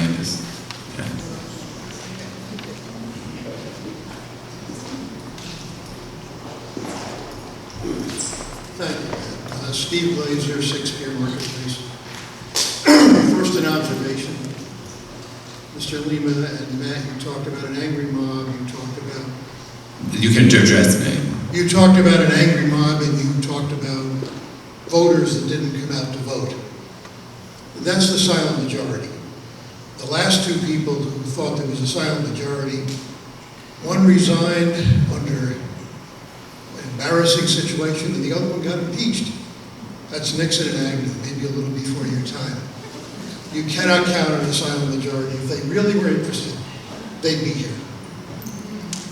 Second, I'm not going to take a position on this, but I really have to ask you, this has to be done better. You have to deal with each other in a better way. You have to take the meanness out of it. You have to take the name calling out of it. You have to deal with each other. You know, Patrick may have a good idea, and Ricky, you may have a terrific alternative. There's no talking. There's no debating it. There's no trying to work it out together. And it's embarrassing. Somebody mentioned a stain on the town, but that's the stain. Thank you. Thank you.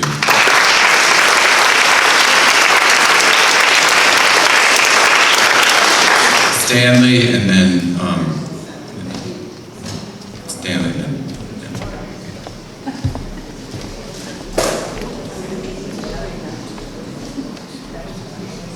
Stanley House in Narragansett. I'm going to support you on this effort. I think this is a step in the right direction. You know, to me, we got to look at cost. And renovating a Belmont building, that big Belmont building, it seems to be a lot more costly than renovating the existing building. You know, adding 3 activity rooms on the front end of the existing library, I think would satisfy their needs. When they have activities, they need a larger room. Put the 3 extra rooms out on the front lawn, and if that's not enough, we can go to the community center, to the auditoriums. There's a lot of choices that are available if we look at cost as a consideration. And I know they say, oh, it's going to cost more to renovate, but it looks like, just based on size, you're going to renovate this Belmont with all the trusses and all. It just seems like a monstrous problem, much more expensive than adding on to the existing building. So cost, that's what I find in government, and I get upset about. Cost, let's look at the cost of it, get a number maybe that's more closely real here. Let's find out how much to put 3 large rooms on that front lawn and see how much that costs. Give me a number. Give me a number and prove that I'm wrong, and then we can move on with all this fighting. Thank you. Thank you. Thank you. Yes.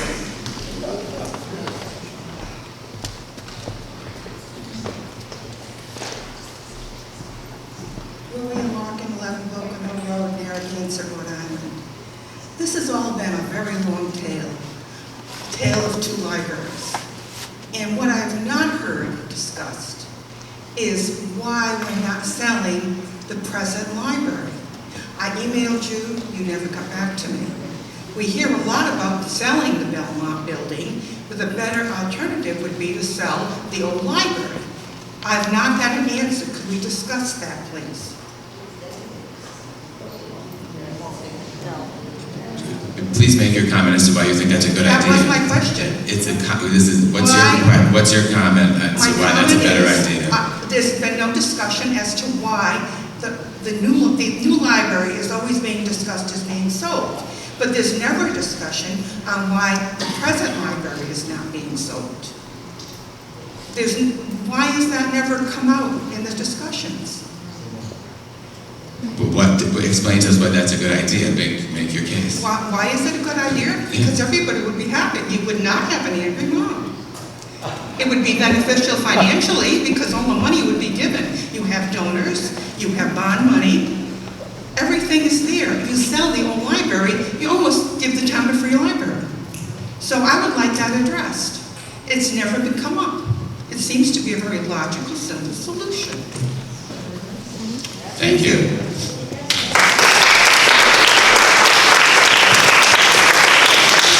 Yes.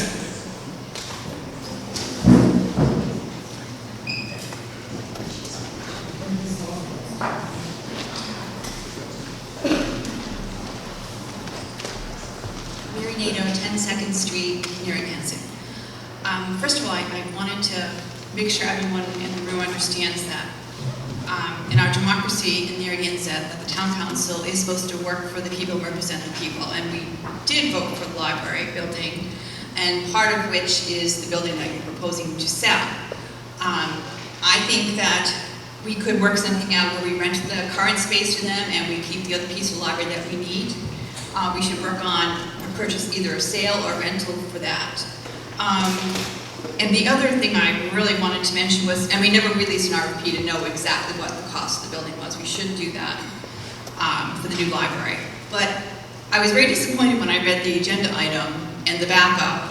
I worked for a big company for years, did all kinds of cost analysis. Why there was no cost analysis from the finance director showing what we paid for the building, what the cost was to square feet, how much is it for the 2nd floor, how much is the 3 parking spaces worth, and also that we haven't got any paperwork on a new appraised value. So I would like to suggest that we run the town more like a business in this case, and that we do our homework and do it correctly.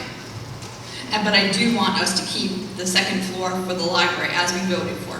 Thank you.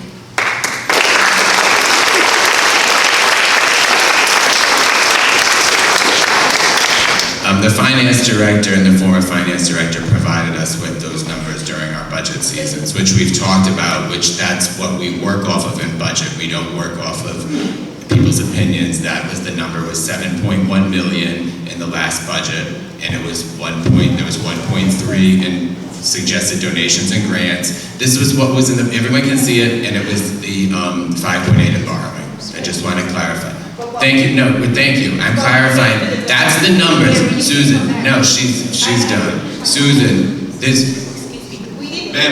in the budget. You're not recognized. Go back to the budget. Thank you. No, it's not the budget. It's what you're trying to sell. The piece of property that you're selling, you should have a cost analysis of what you paid for it and what the appraised value is, so we know whether or not we're giving them a good deal or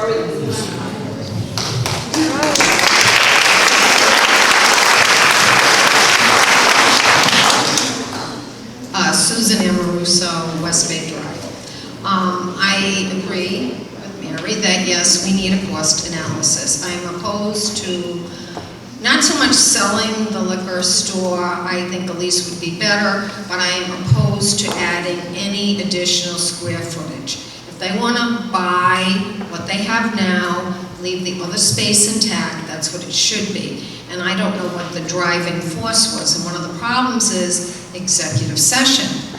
And I am extremely disappointed to hear that executive session is not that sealed.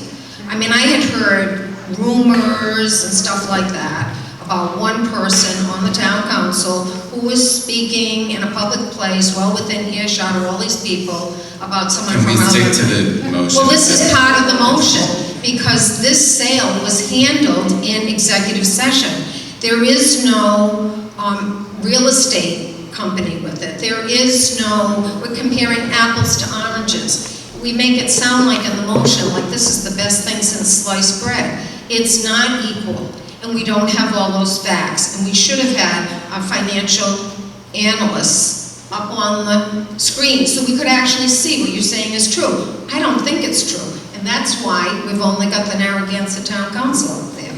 But I think that you really need, if it's executive session, then there should have been no discussion of anything with the Narragansett Times. I don't think it should be talked about at a deli counter, about other sales. If we're going to stick to the rules, we stick to it. And I think we need professional appraisal, commercial.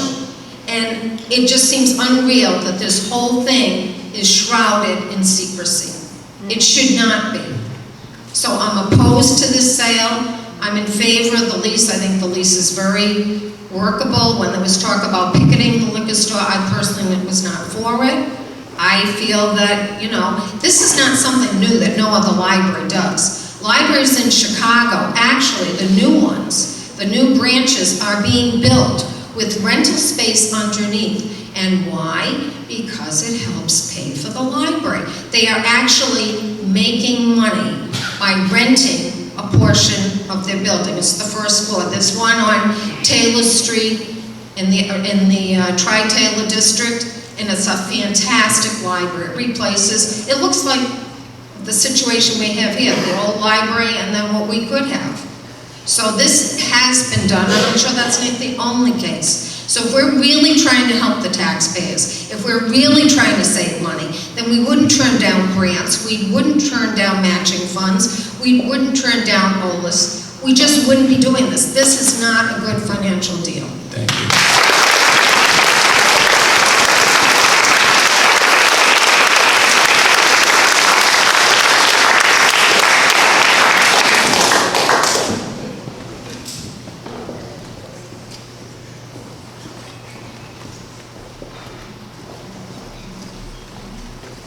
Lori Kelly, Wildfield Farm Road. We obviously, library supporters, oppose selling anything and renegotiating this deal, and particularly need to speak about the executive session. On January 14th, there was a library workshop with this current council, not a prior council, this exact council. And Matt, you said, I'll start on that. I think that it brings in money for us, the liquor store, so I think we should probably leave it alone, at least for the next 2 years. That would be my thought process, since it brings in $60,000 a year to defray our cost. Then, 13 executive sessions later, you go to the press and you say, we've decided to sell it. I would agree with Bob Shields that perhaps, and not just the library, but this should have been brought forward for other people's ideas. This is the opposite of speaking to the stakeholders and the opposite of fiscal responsibility. If this is the best price, why are we afraid to show that we're selling this piece of property and ask other people what they would bid for it? Why does it happen behind closed doors? Jill, in December of 2018, so again, this council, you said, do I want to sell this building? No, I do not. And yet, January 22nd, you moved to sell the building. So when you talk about who we elected and who only Matt Mannix said he would repeal the deal. No one else said that. And Ricky, again, in the OLIS meeting of January 14th, Karen Miller was here. You were all able to Are you going to quiz her. focus on the Pure Liquors portion of this? Yes, Pure Liquors, and actually the second floor, which was always part of the library deal. And that's what I'm speaking to. And I think Mr. Vandermeer spoke about a lot of things, and so did Stanley. But I guess they're allowed to. But yes, when I think I've given a lot of leeway. I've given a lot of leeway to people. Able to get OLIS grants for our current building when in January 14th, and it was taped, and everyone can review it, she said OLIS would not be interested in renovating our current 9,000 square feet. And for the people that mentioned, we are under waivers. That means we do not have enough physical space. We have 15,000 people in this town. The children's room accommodates 15 people. You don't have to have a specific square footage to know that is insufficient. And it's not a more modest proposal, because when you go to 20,000 square feet, it's not a $400,000 bond or a $700,000 bond. It was 7.5 when you, Matt Mannix, the president of the prior council, directed us to look at this deal. Thank you. You're very welcome.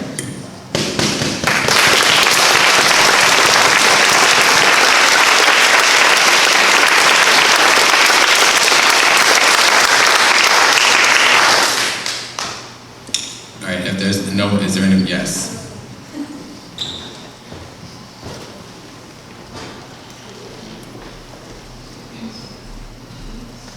Ellen Korma, 109 Westmoreland Street. So this property we're talking about is urban development, right? The renewal program. Well, do you know what happened 50 years ago this summer? June 26, 1969? The people of Narragansett voted for urban redevelopment. I think some people here, or their parents may have regretted that vote. There was some time later, and after that the town council sold about 28 acres to a developer. Let me repeat that. The town council sold the land. So it belonged to this developer for many, many years. In 2016, a bond was put forth before the people that they could buy a portion of it, a portion for a building that everybody in the town could use, and it would be for free. Yes, tax money was a part of it, but there would be state. I am talking to the motion, Jill. No, you're not. You're talking about Gilbane. You're talking about. I am talking about Pure Liquors, Jill. That building is a part of urban development. I'm talking about it. Okay? Let me get to my point, and you're taking up 20 seconds of my time. Okay? You interrupted me. Okay, this was in 2016. The Belmont building was put to a bond. The people approved it, and they agreed that we would buy it. And like I said, everybody got to use it. It wasn't just for one particular segment of the population. So then, during that time, and let me just refresh my memory, Jill. How did you get re-elected? You remember you stood in the library to a full room and said you were for the Belmont? Are you staying on the So let me go on. Then, in 2018... It's amazing, really, is what it is. I think I'm speaking to the motion, Matt. I'm talking about the liquor store. I'm talking about urban development. They negotiated a better deal. Yes, they did. Patrick Murray, Susan Banana, and Mike Moretti negotiated a better deal. Remember, you said you would be, I have the notes here, you would be for the Belmont building. It'd be a much better deal if we could get the land underneath. And that's exactly what they got. Plus they got the liquor store and 59 places, or parking spots, you know? And then, so now, they buy it in 2018, and then again, both of you on the right said that you were for the library. And now, you know what I have here? Again, the campaign. Yeah, this you got, okay, I won't do that now. We've had the campaign, we campaigned, I had my position, and I get attacked for being closed-minded, gossip mongering. I said my position, repeal the deal. You can boo all you want. I said my position. I was very transparent in the campaign. Do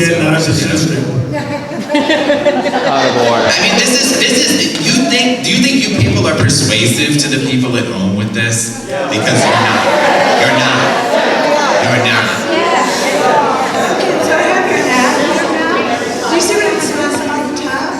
Preserve Narragansett residential character and small town values. Well, expanding a liquor store? Well, I don't know. Then you said keep taxes low. I'm not up to date on that one. But the last one is what I want to emphasize. Represent all of Narragansett town people, not special interest. I do think you're representing all of Narragansett. Oh, that's right. You represent the people who don't vote. Right? I've never said that. So don't, again, all right, your time's up anyway. Well, I got time's one last up. day. No, your time's up. So we're talking about, your time's up. okay, the liquor store belongs to the Narragansett. It belongs to the Narragansett people. It belongs to the Ma'am, excuse me. Give your list of some laws to be Give your list of some laws to be You can finish your thought right. That's what you're right.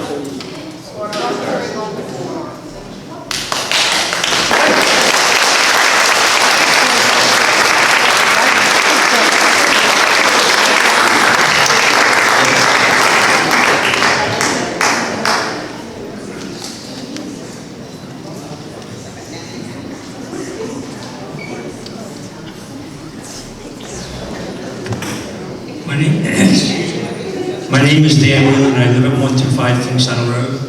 And I'm a big fan of Pure Liquors. I'm in there almost every week. And I like the staff, and I think it would be great if they're able to either purchase or get a long-term lease on the location where their current business is. However, I can't imagine any business owner taking the risk of making an offer for any part of that building that was supposed to be part of the library. Because if in any way Pure Liquors reduces through their offer and purchase is reducing the amount of state money that we're going to be able to get, then I'm never walking in the door again. And I think there'll be a lot of people that will never walk in the door again.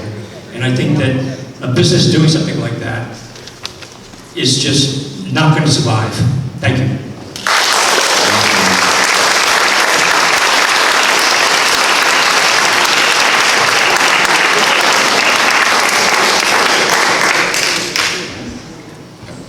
Yes.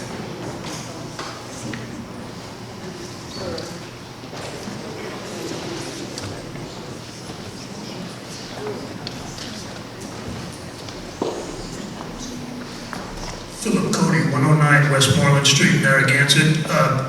Point of order. I have several statements to make, but they don't directly concern the sale of the liquor store.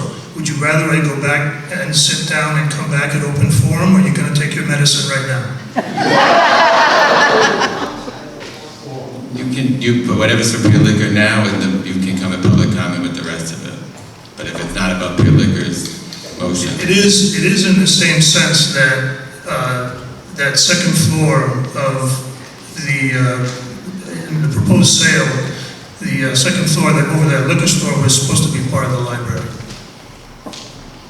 You grant me that leeway, I'll go. Otherwise, I'll sit down and I'll be back in 3 minutes after you take your silly vote, which we all know how it's going to turn out anyway. What would you like? Thank you, we got your point. What would you like me to do? Go on with my I statement? don't understand the problem. What's the problem? Go ahead. I don't want to be out of order. I don't want you interrupting as I'm making my statement. I've given people pretty wide berth. I mean, Okay. so go ahead. Then here we go. Thank you. We'll start you over. Go ahead. Thank you. So, Matthew, you are correct. You have been forthcoming about your anti-library stance all along. We all know that. It's not a secret. However, you organized a little syndicate of cronies, people seated to your left, to countermand the will of the voters and And I think you're somewhat dismayed at the amount of pushback that you've gotten from us. You thought you could just roll this back and that we would eventually go away. Guess not. You were wrong. We're still here, and we're still going to fight. As a reminder, the town council serves at our pleasure. We elected you. You're supposed to represent us. You three have failed miserably to listen to your constituency and have brushed us aside dismissively as an angry mob. Mr. Mannix, Ms. Lawler, and Mr. Lima, you should be ashamed of yourselves. Your behavior, and under your watch, Mr. Mannix, and note that I didn't use the word leadership, there have been a rash of resignations in our town.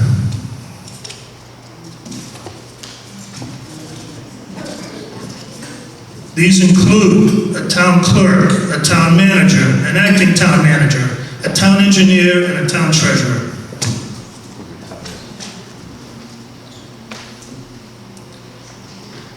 Who are you kidding? Backroom deals. No assessment of the building. Refusal to thank a potential donor for $500,000. I mean, really? This is Machiavellian maneuvering at its worst. We're fed up. We see through it, we get it, you're a brilliant strategist, but you're not representing us. I'm convinced that you're going to attempt to shift blame from yourself to someone else, the library board, Love Your Library Coalition, Friends of the Library, or even these two people seated to your left. I have news for you. You will wear this. The electorate in this town will not forget who you are and what you've done. I find it interesting that some people in this town still blame a large construction company, Gilbane, for something that happened in the 50 years ago in the 60s and 70s. Those same people would be unable to name the members of the town council who were responsible for the backroom deal at that time.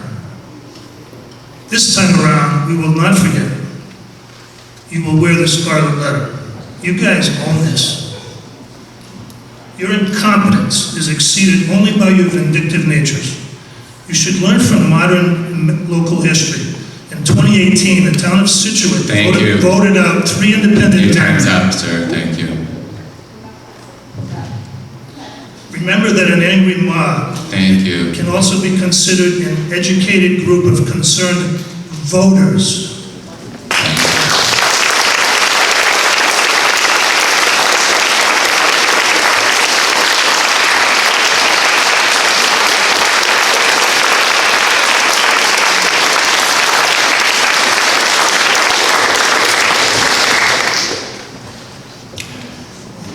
Is there anyone else?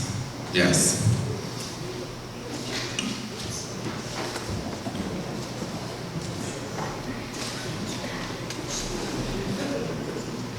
Hi, my name is Anita Langer, 241 Colonel John Gardner Road. I just want to, I am a realtor in town, and I've been working at it for over 20 years. Prior to that, I worked 25 years as a speech pathologist in the Narragansett school system. I think people know me quite well. From what I understand, you just got an offer this evening. So you now have, you're in a multiple offer situation. Why would you not consider both offers? Unless it's a backroom deal. Thank you.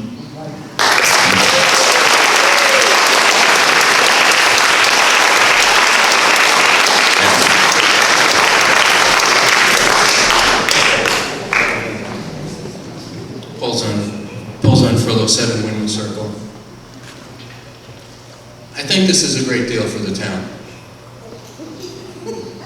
So the chuckling behind me, that's why people don't come here, right? That's right, because we get heckled. It's a great deal for the town because the town should not be in any business besides the town business. And we're owning a liquor store, and by the way, love the semantic splitting you all do out there. Owning that property and renting it out is no business the town should be in. We couldn't even manage renting out the kayak center without getting sued. So it's a good deal for the town. It's good to preserve Pier Liquors. And, you know, I see a lot of signs out there that say shame. I mean, shame on the folks that are heckling the people that come up here and have a different opinion. And as far as the appraisal goes, you know, that's a red herring. We got a decent offer, and that was, excuse me, I'm speaking, please don't interrupt me. That was a decent offer that we got. We're not going to lose money on the deal. Mr. Murray's a realtor. He certainly could have asked one of his friends what they thought about the appraisal if he thought it was appropriate. I think that Jesse and Patrick are trying to kill the deal. That's why they come up with these motions. In fact, the deal is dead. The library is not going over there. So I don't know why there's all these, it's been declared that the building's going to be sold. So it's time to move beyond that and come up with Plan B. It's going to be a liquor store. It's a good deal for the town, and it's good for us to get out of that business. And I hope that the community can come together, because it's no fun being divided like this. I think that Matt, Jill, and Ricky have been viciously smeared. That's right, it's hilarious, isn't it? And Patrick, I think you and Jesse are just loving to throw all that fuel on the fire. You know, you guys are the ones that have failed to make a deal. The library board has failed to make a deal and make this happen. It's really easy to get up and grandstand and yell and scream, but you guys failed at your leadership to make it happen. And so that's all there is to it.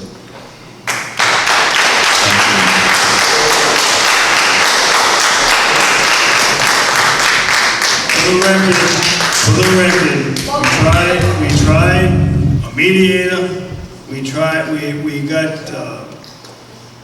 we would only use someone at the bond. I tried negotiating with the council president. He doesn't want to hear a thing.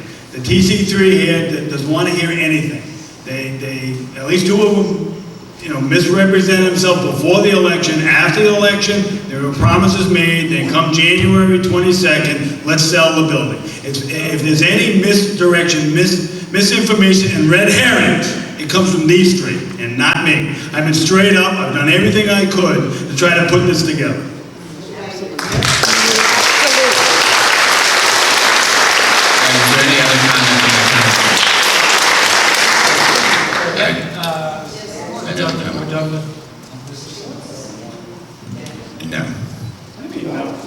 She was removed previously. Let her speak. So you guys, if you want to, go ahead. Give her 3 minutes. If she is insightful. Last time she spoke, she defamed somebody. We're going to need an armed escort here. I just need to say, gentlemen before me. We're going to the mic. Is this on? Oh, they turned the mic off? No, Not yet. No, I just think it's interesting. He said that you. Name and address, please. Yes. Name and address, please. Oh, Rosalind Sinclair, Boston Neck Road, Narragansett. That he accused these two wonderful men of yelling and screaming. Well, all they did really was give fact after fact after fact after fact. And I just want to bring out that fact. Thank you.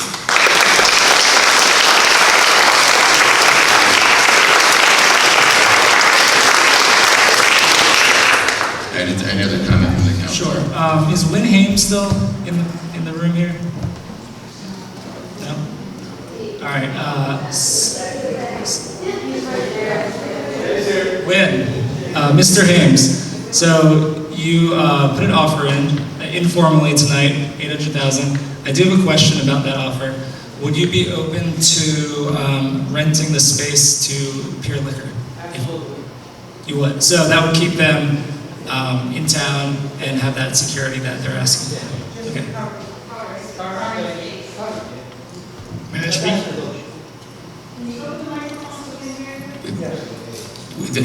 I mean, I don't know what's going on here. I mean, Bill, do you want to speak? Yes. Okay, we're going to let Bill speak. This is the last speaker. I didn't see any other hands. Well, we have a verbal offer. So thank you. We have a verbal offer. We did. All right. Yes, Mr. Bavona. Go ahead. I would like to point out that this deal would, first of all, not obtain the best price for the parcel you're selling. It would also decrease the value of the building that's attached to it considerably. You're not going to get a good price for that building that's next to it.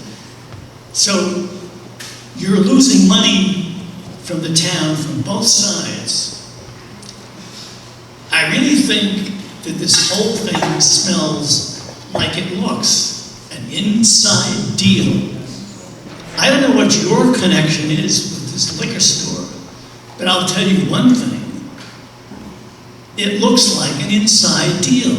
And if it looks like one and it smells like one, it probably is. If you think this is an easy way out, all of this testimony that's been taken and all the things that all of you have said is all recorded. And at some time it can be dredged up and somebody's going to make one hell of a big stink about this. And I can tell you, I've gotten comments from South Kingstown. What is going on in Narragansett? Thank you.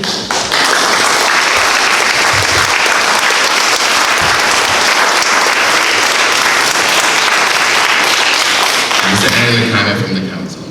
Yeah, so just to follow up, so we do have a verbal offer from someone in the crowd who knows about the seriousness or the financial qualifications of that. I don't know if you can speak again.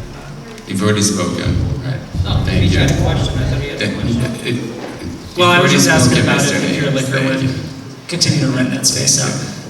However, like I said, who knows about the financials and the seriousness of it, but it's $65,000 more than what we're voting on here. It seems fiscally irresponsible to sell a building for less money than what you just got offered. So that development, I was going to vote against this anyway, but that development does complicate this matter, I think. So it's just something else to consider. Maybe if we market the property, we can get more money. That might be a good idea. God forbid. Can't let anybody know we're trying to sell the building. All in favor? All in favor? Aye. All opposed? No. No. Motion approved 3-2. All in favor? Aye. Aye. All opposed? Motion approved 5-0. Next is the open forum. Please conduct yourselves in an orderly, respectful fashion, and please keep comments limited to 3 minutes. Is there anyone who would like to speak during public forum? Mr. DiStefano.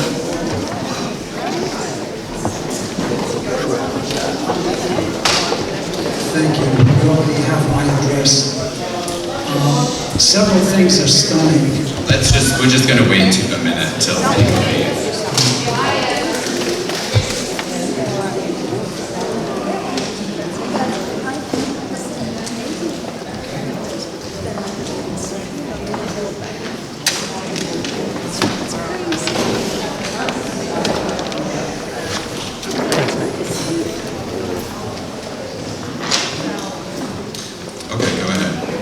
Okay, several things are beyond stunning to me.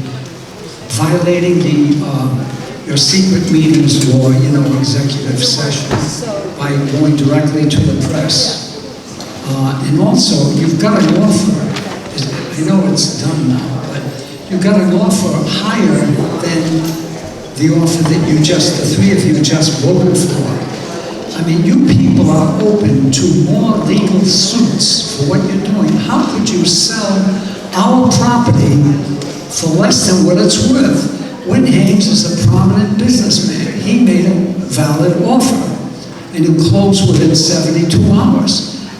How do you do that? I mean, without exposing, I hope you own your own homes. I know Matthew doesn't, as far as I know. So you're more at risk. So good luck. I hope well, I won't even say it, but you know what I hope for. It's so obvious what you're doing. Secret meetings under the cloak of executive sessions until Matt wants to talk to the Narragansett Times. Then it's all open, And these two have kept their probity, their ethics. They didn't say a word about anything. You're speaking to a newspaper about your secret deal that was under the cloak of executive session. And now you got an offer higher than what you had, this pre-made deal that you made in secret session. You got a higher offer from a prominent local businessman who's been here forever, and you don't accept it, and you're not opening yourself to malfeasance, misfeasance, every possible lawsuit possible. I hope you have tons of insurance, and I hope you own your own homes. I hope you're exposed. That's very kind, Ted. That's very kind. Yes, you're very kind. Thank you. They're very kind. It's a political disagreement. Very kind. Very kind. You're taking my time, Very kind. Mr. Chairman, person. Very kind. Would you stop taking my time, please? Would you stop attacking people personally? You're supposed to, did you read what happens in public forum? Don't attack people personally. Don't wish ill on them. Maybe you should. You're way out of line of the rules of open forum. Way out of line. Okay. Way out of line. All right, so I can talk about the potential legal liability that is so obvious. Breaking the rules for executive session. I'm not being out of line.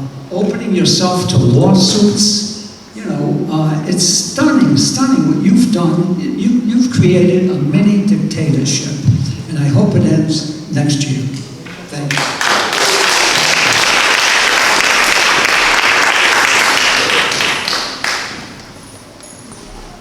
Yes.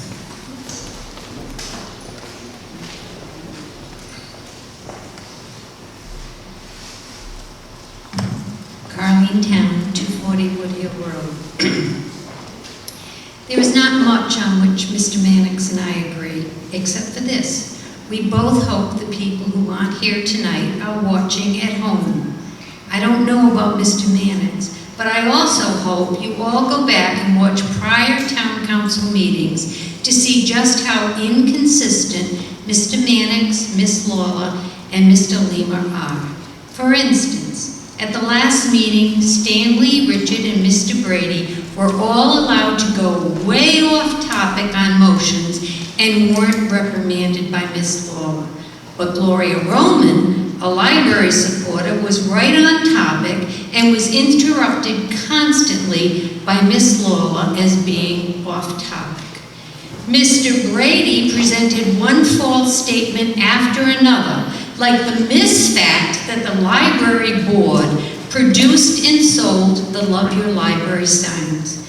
The library board had nothing to do with the buying and selling of the signs, just as none of the board collected signatures on any of the petitions. But when asked if he could continue his diatribe, Mr. Mannix said to Mr. Brady, "You're fine, go ahead." He never once corrected Mr. Brady's false statements, but after Meg Rogers presented actual facts, he rebutted with, "Lies get told and they're not true."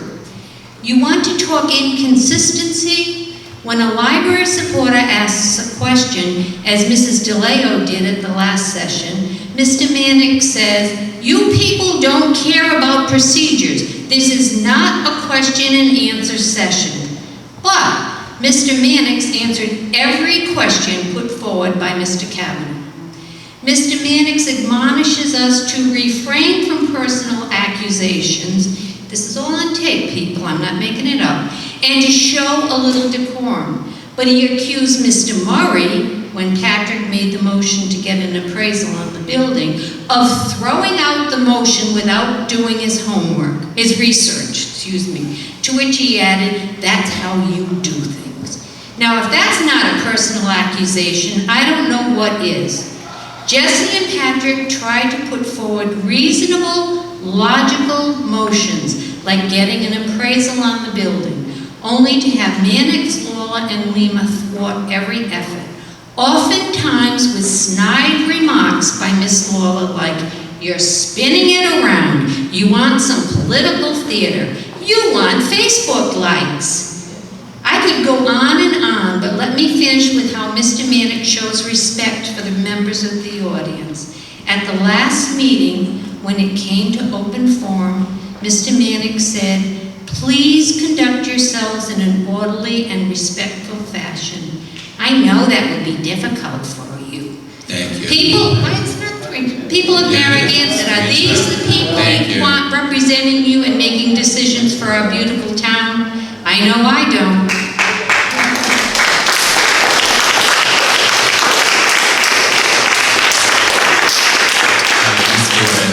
Stanley, and then Yeah, I just want to remind the taxpayers and those that are listening at home, there was an $800,000 offer for the same deal that this council voted 3-2 for $735,000. And also, it was never, this is not a good deal. The town has now lost almost $2,700 on prime real estate.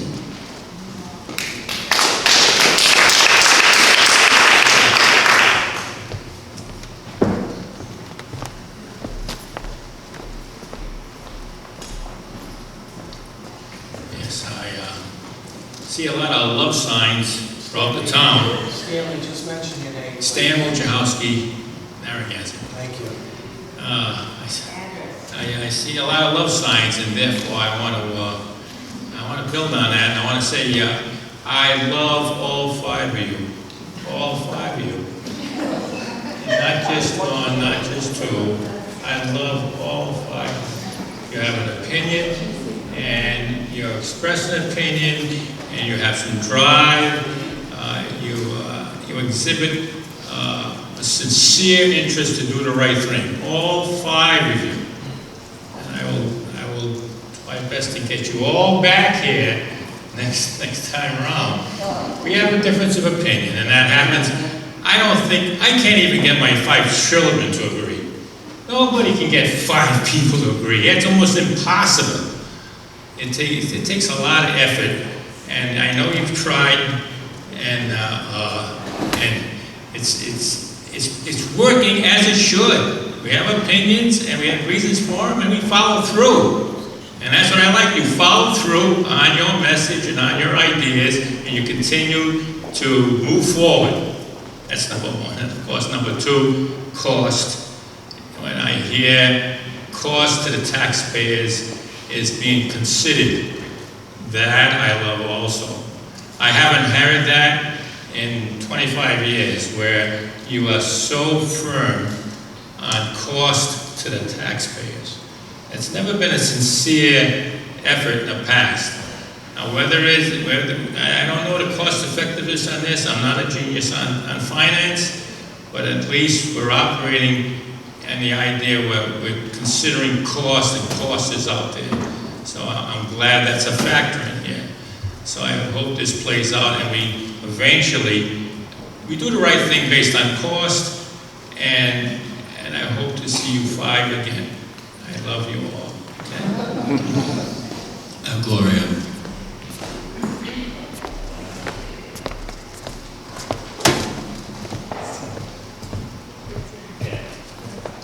Gloria Roman, 33 Wheatville Cove Road, Narragansett.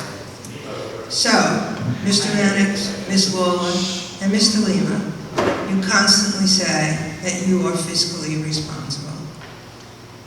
The $735,000 price on the 6,000 square feet and the 12 parking spaces is well under the value. We had Mr. Hames offer $800,000, yet you would not even consider it. So, where is your fiscal responsibility? Mr. Mannix, you all often call the library board of trustees one brain with many bodies. But this deal that you have done shows that Mr. Mannix, Ms. Lawler, and Mr. Lima are 3 bodies without any brains. Thank you.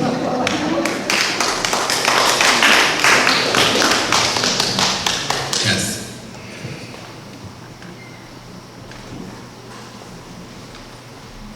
Stephen Mellis, Baldwin Court. I'd just like to say how generous of Stanley. He's in love with the town council. The last town council, he wasn't up here. He wasn't in love with the town council. Now that things have gone Stanley's way, he doesn't want to pay for anything that doesn't affect him. He's just in love with this whole town council. And how disingenuous. Let's focus. Let's not use attacks. I'm not attacking, I'm just saying. I mean, no one's attacked you. Who's attacked you in this process? Has anyone attacked you in this process? But yet you're free to attack people. I'm not attacking, I'm pointing things out. It's still like a conflict of interest. But that's disingenuous, what you just heard over there. Because this silent majority that we're hearing about, why they're not here tonight, they'll be here. Believe me, they're just not here tonight because they're afraid to show their face. They're ashamed of what they represent. Because the next issue up here is going to be taxes and other issues on the item. They'll be here in force. Okay, so I don't buy Stanley's spiel over here that he's in love with everybody. Okay. Also, I got to say that these meetings are more entertaining than Netflix.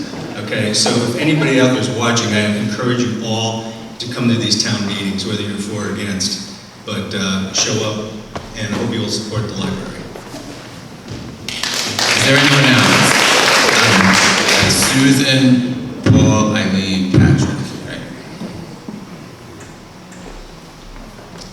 Susan Amoruso, West Bay Drive. I'm just amazed that somehow we think we're saving the town money. We turn down matching grants. We can't apply for Champlain grants, Rhode Island Foundation, because we're not up to specification for the library. And now we get a real estate offer on the table, so with the background that that person has, it's very reliable. But I don't know why that motion was not tabled. Why did it have to be acted on? Why didn't you investigate a better offer? This is the problem, and we don't get answers. So people get up here and they ask a question because, yes, you're supposed to speak your mind, but you're not getting answers any place along the line. I don't think you could justify that. And as far as conducting yourself in a good manner, I was just shocked. I'm thinking, you have another council member talking, Jesse. He's not finished. And you interrupt him, and it's not the first time you've talked over someone. I don't understand. You get your chance, let him finish, and then you can interpret the motion. And I was appalled by the language of that, by placing blame on Pat. It should be a cut and dry thing. There shouldn't be a motion. There shouldn't be, we're fixing a mistake or righting a wrong. It should be, we want to buy the building, or we're going to sell it, blah, blah, blah. But not this, oh, we're fixing it. Because, as I said, we didn't see any written proof that this is a good sale. You didn't put anything up on that screen to say, I'm making money for the taxpayers. And we own that building. I've said that before. We own it. We have every right to be here and to question. And we are not getting answers. There's nothing up there. I've been here where other things on the agenda have had nice cost analysis. I can't even talk. But anyhow, the cost numbers are up there. There's red ink, blue ink. It's just like it's all there. We haven't gotten that.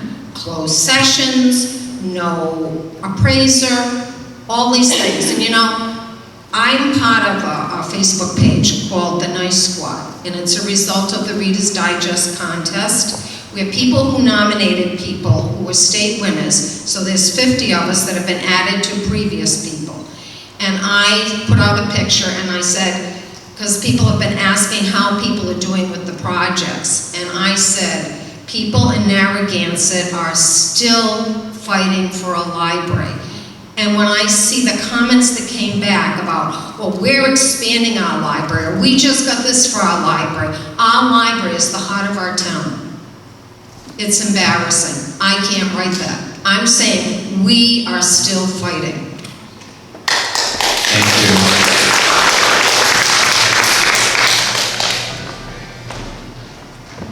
Paul Zonfrillo, 7 Women's Circle. I just want to say it was the fiscally responsible thing to pass this. because a verbal offer in a public space is really different than a signed purchase and sale agreement. And if the council had not voted on it, then Pure Liquor could have withdrawn the agreement. So, Mr. Hames, you're a little late, and it's a bit of a stunt, right? Because if you were really sincere, you would perhaps contacted the solicitor last week, made a signed purchase and sale agreement, coming in at the 11th hour. You're risking the whole deal. So it was the fiscally responsible thing to do, and it looks like it was designed to create a narrative rather than solve a problem. And that's why you don't have a library. More interested in creating narratives and jamming through what you want rather than actually getting the deal done. So, with all due respect, you guys did the right thing, because a verbal offer isn't worth the paper it's written on. Thank you.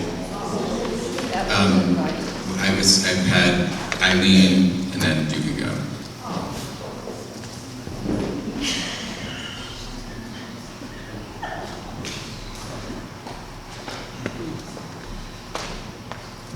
Ellen Kramer, 109 Westmoreland Street. I want to go where I was before because I kept getting interrupted when I was speaking, and I went over my 3 minutes and had to sit down. But what I want to say is the property that you put up for sale tonight, or that you're going to sell, belongs to the people of Narragansett. And after almost 50 years, they finally own a piece of the pier again. And it become apparent, the appearance that this deal was shrouded in secrecy and you have not been transparent. And you owe it to the taxpayers of Narragansett to put forward them what exactly you are doing. And it really is up to the people of Narragansett as to what is to be done with that building.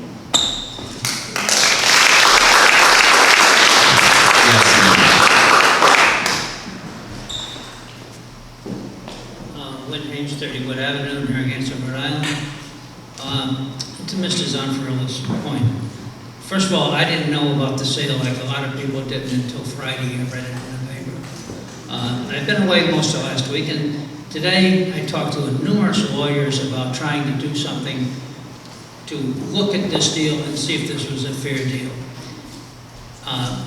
There was a time window that I could not go and come back with a written offer like Mrs. Zonfarilla would like. But it could have been possible if everything had been done up in the open. If negotiations were done in the open, if it had been advertised for sale, if there had been a appraisal in the building, then people can get involved. I've been in this town in business and owned property in this town for 50 years. Okay, my offer is a genuine offer. Okay, $800,000. I'm willing to come and give your town attorney a check tomorrow for whatever amount that's required to put the bid in. I'm also more than willing to provide him with financials to prove the offer is good. So you have the fiscal responsibility of saying, okay, let's investigate this.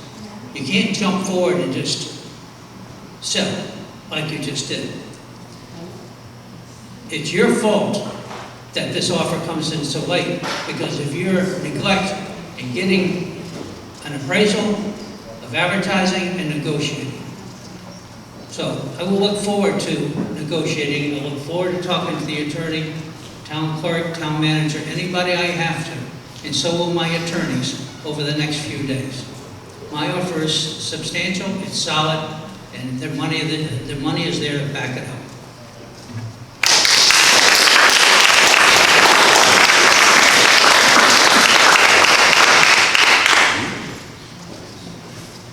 Patrick and then Lori. Yeah.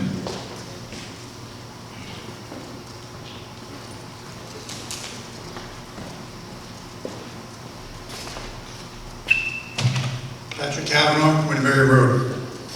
Clearly, I've been to a whole bunch of these meetings, and people have not read the Constitution of the United States. A lot of the people in the audience. We are a representative government.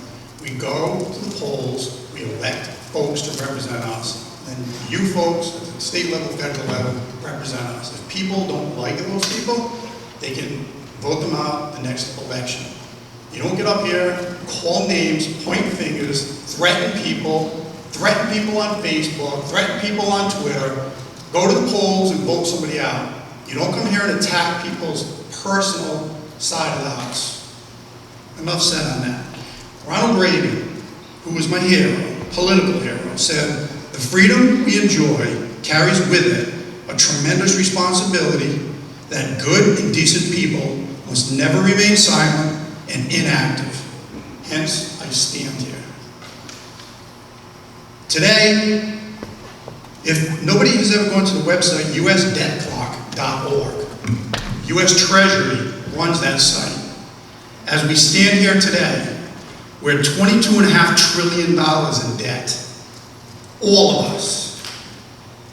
It took 240 years to go 10 trillion in debt. On 8 years of the Obama administration, 10 more trillion. 10 trillion added, which took 240 years. Unfunded liabilities for Social Security, Medicare, and Medicaid is at $120 trillion. Our state has $12 billion in unfunded liabilities. The actuaries stood here and said we're $70-ish million in the hole for OPEB, other post-employment benefits, and pensions. So we're $70 million in the hole, not including any other indebtedness that the town has, on top of the day-to-day operations. You all raised your hand when you were elected, as our state and our federal always seem to forget as well. Your number one responsibility to everybody is not to bend to people, for whatever the issue is, library or whatever it is, to bend to people that show up with signs because they outnumber the other people. You have a fiduciary responsibility to every town member, whether they voted or didn't vote. So all I'm trying to say is, the 3 minutes that I stood here, that young girl that stood here in high school, she and her future children or grandchildren are $7 million more in the hole. The 3 minutes I stood here, all of us. So right now we all stand about, I would probably say about $70,000. If every single U.S. citizen wrote a check out, we would only bring it up even today. So Ricky, I know I'm in my 3 minutes, but what you said is we always tell our children what we want, what we need, and what we can afford are three different things. We have libraries in middle school, high school, elementary school, and we have that library down there. We have four. We need to do what we can afford to do, not necessarily what we want or what we think we can afford.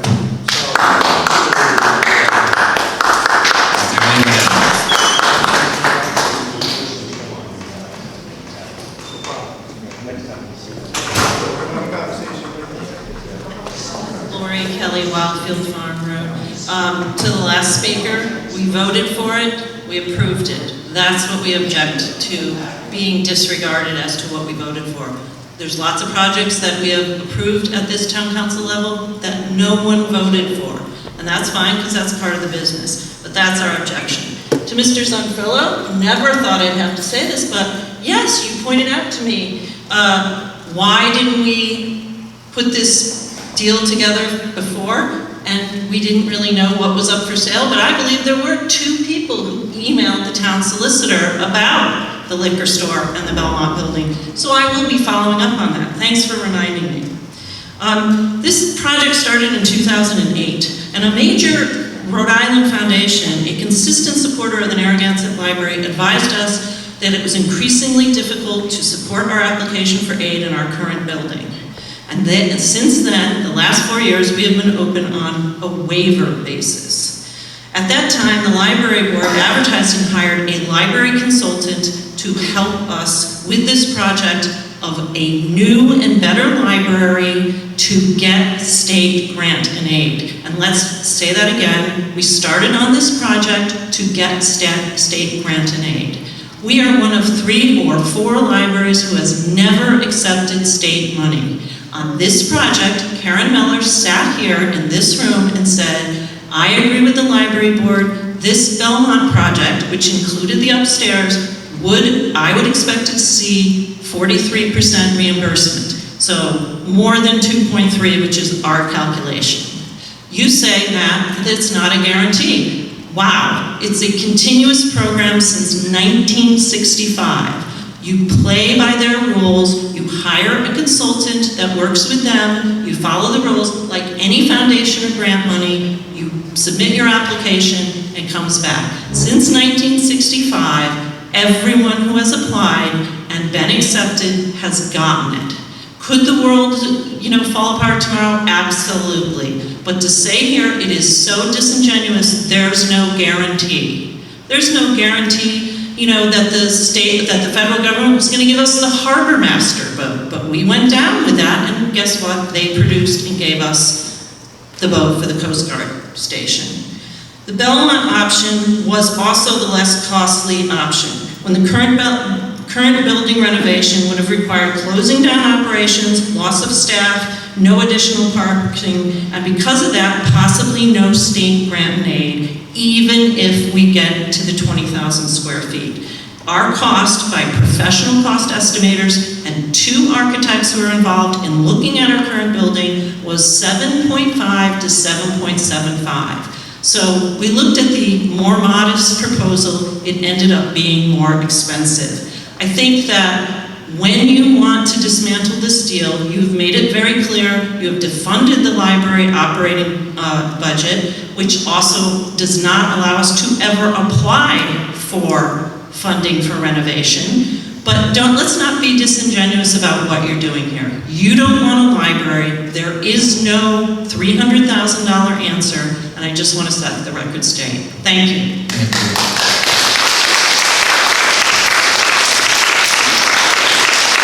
All right, is there a motion to adjourn? So moved. Second. Discussion, all in favor? Aye. Aye. All opposed, motion approved 5-0. Good night, everyone. Thank you.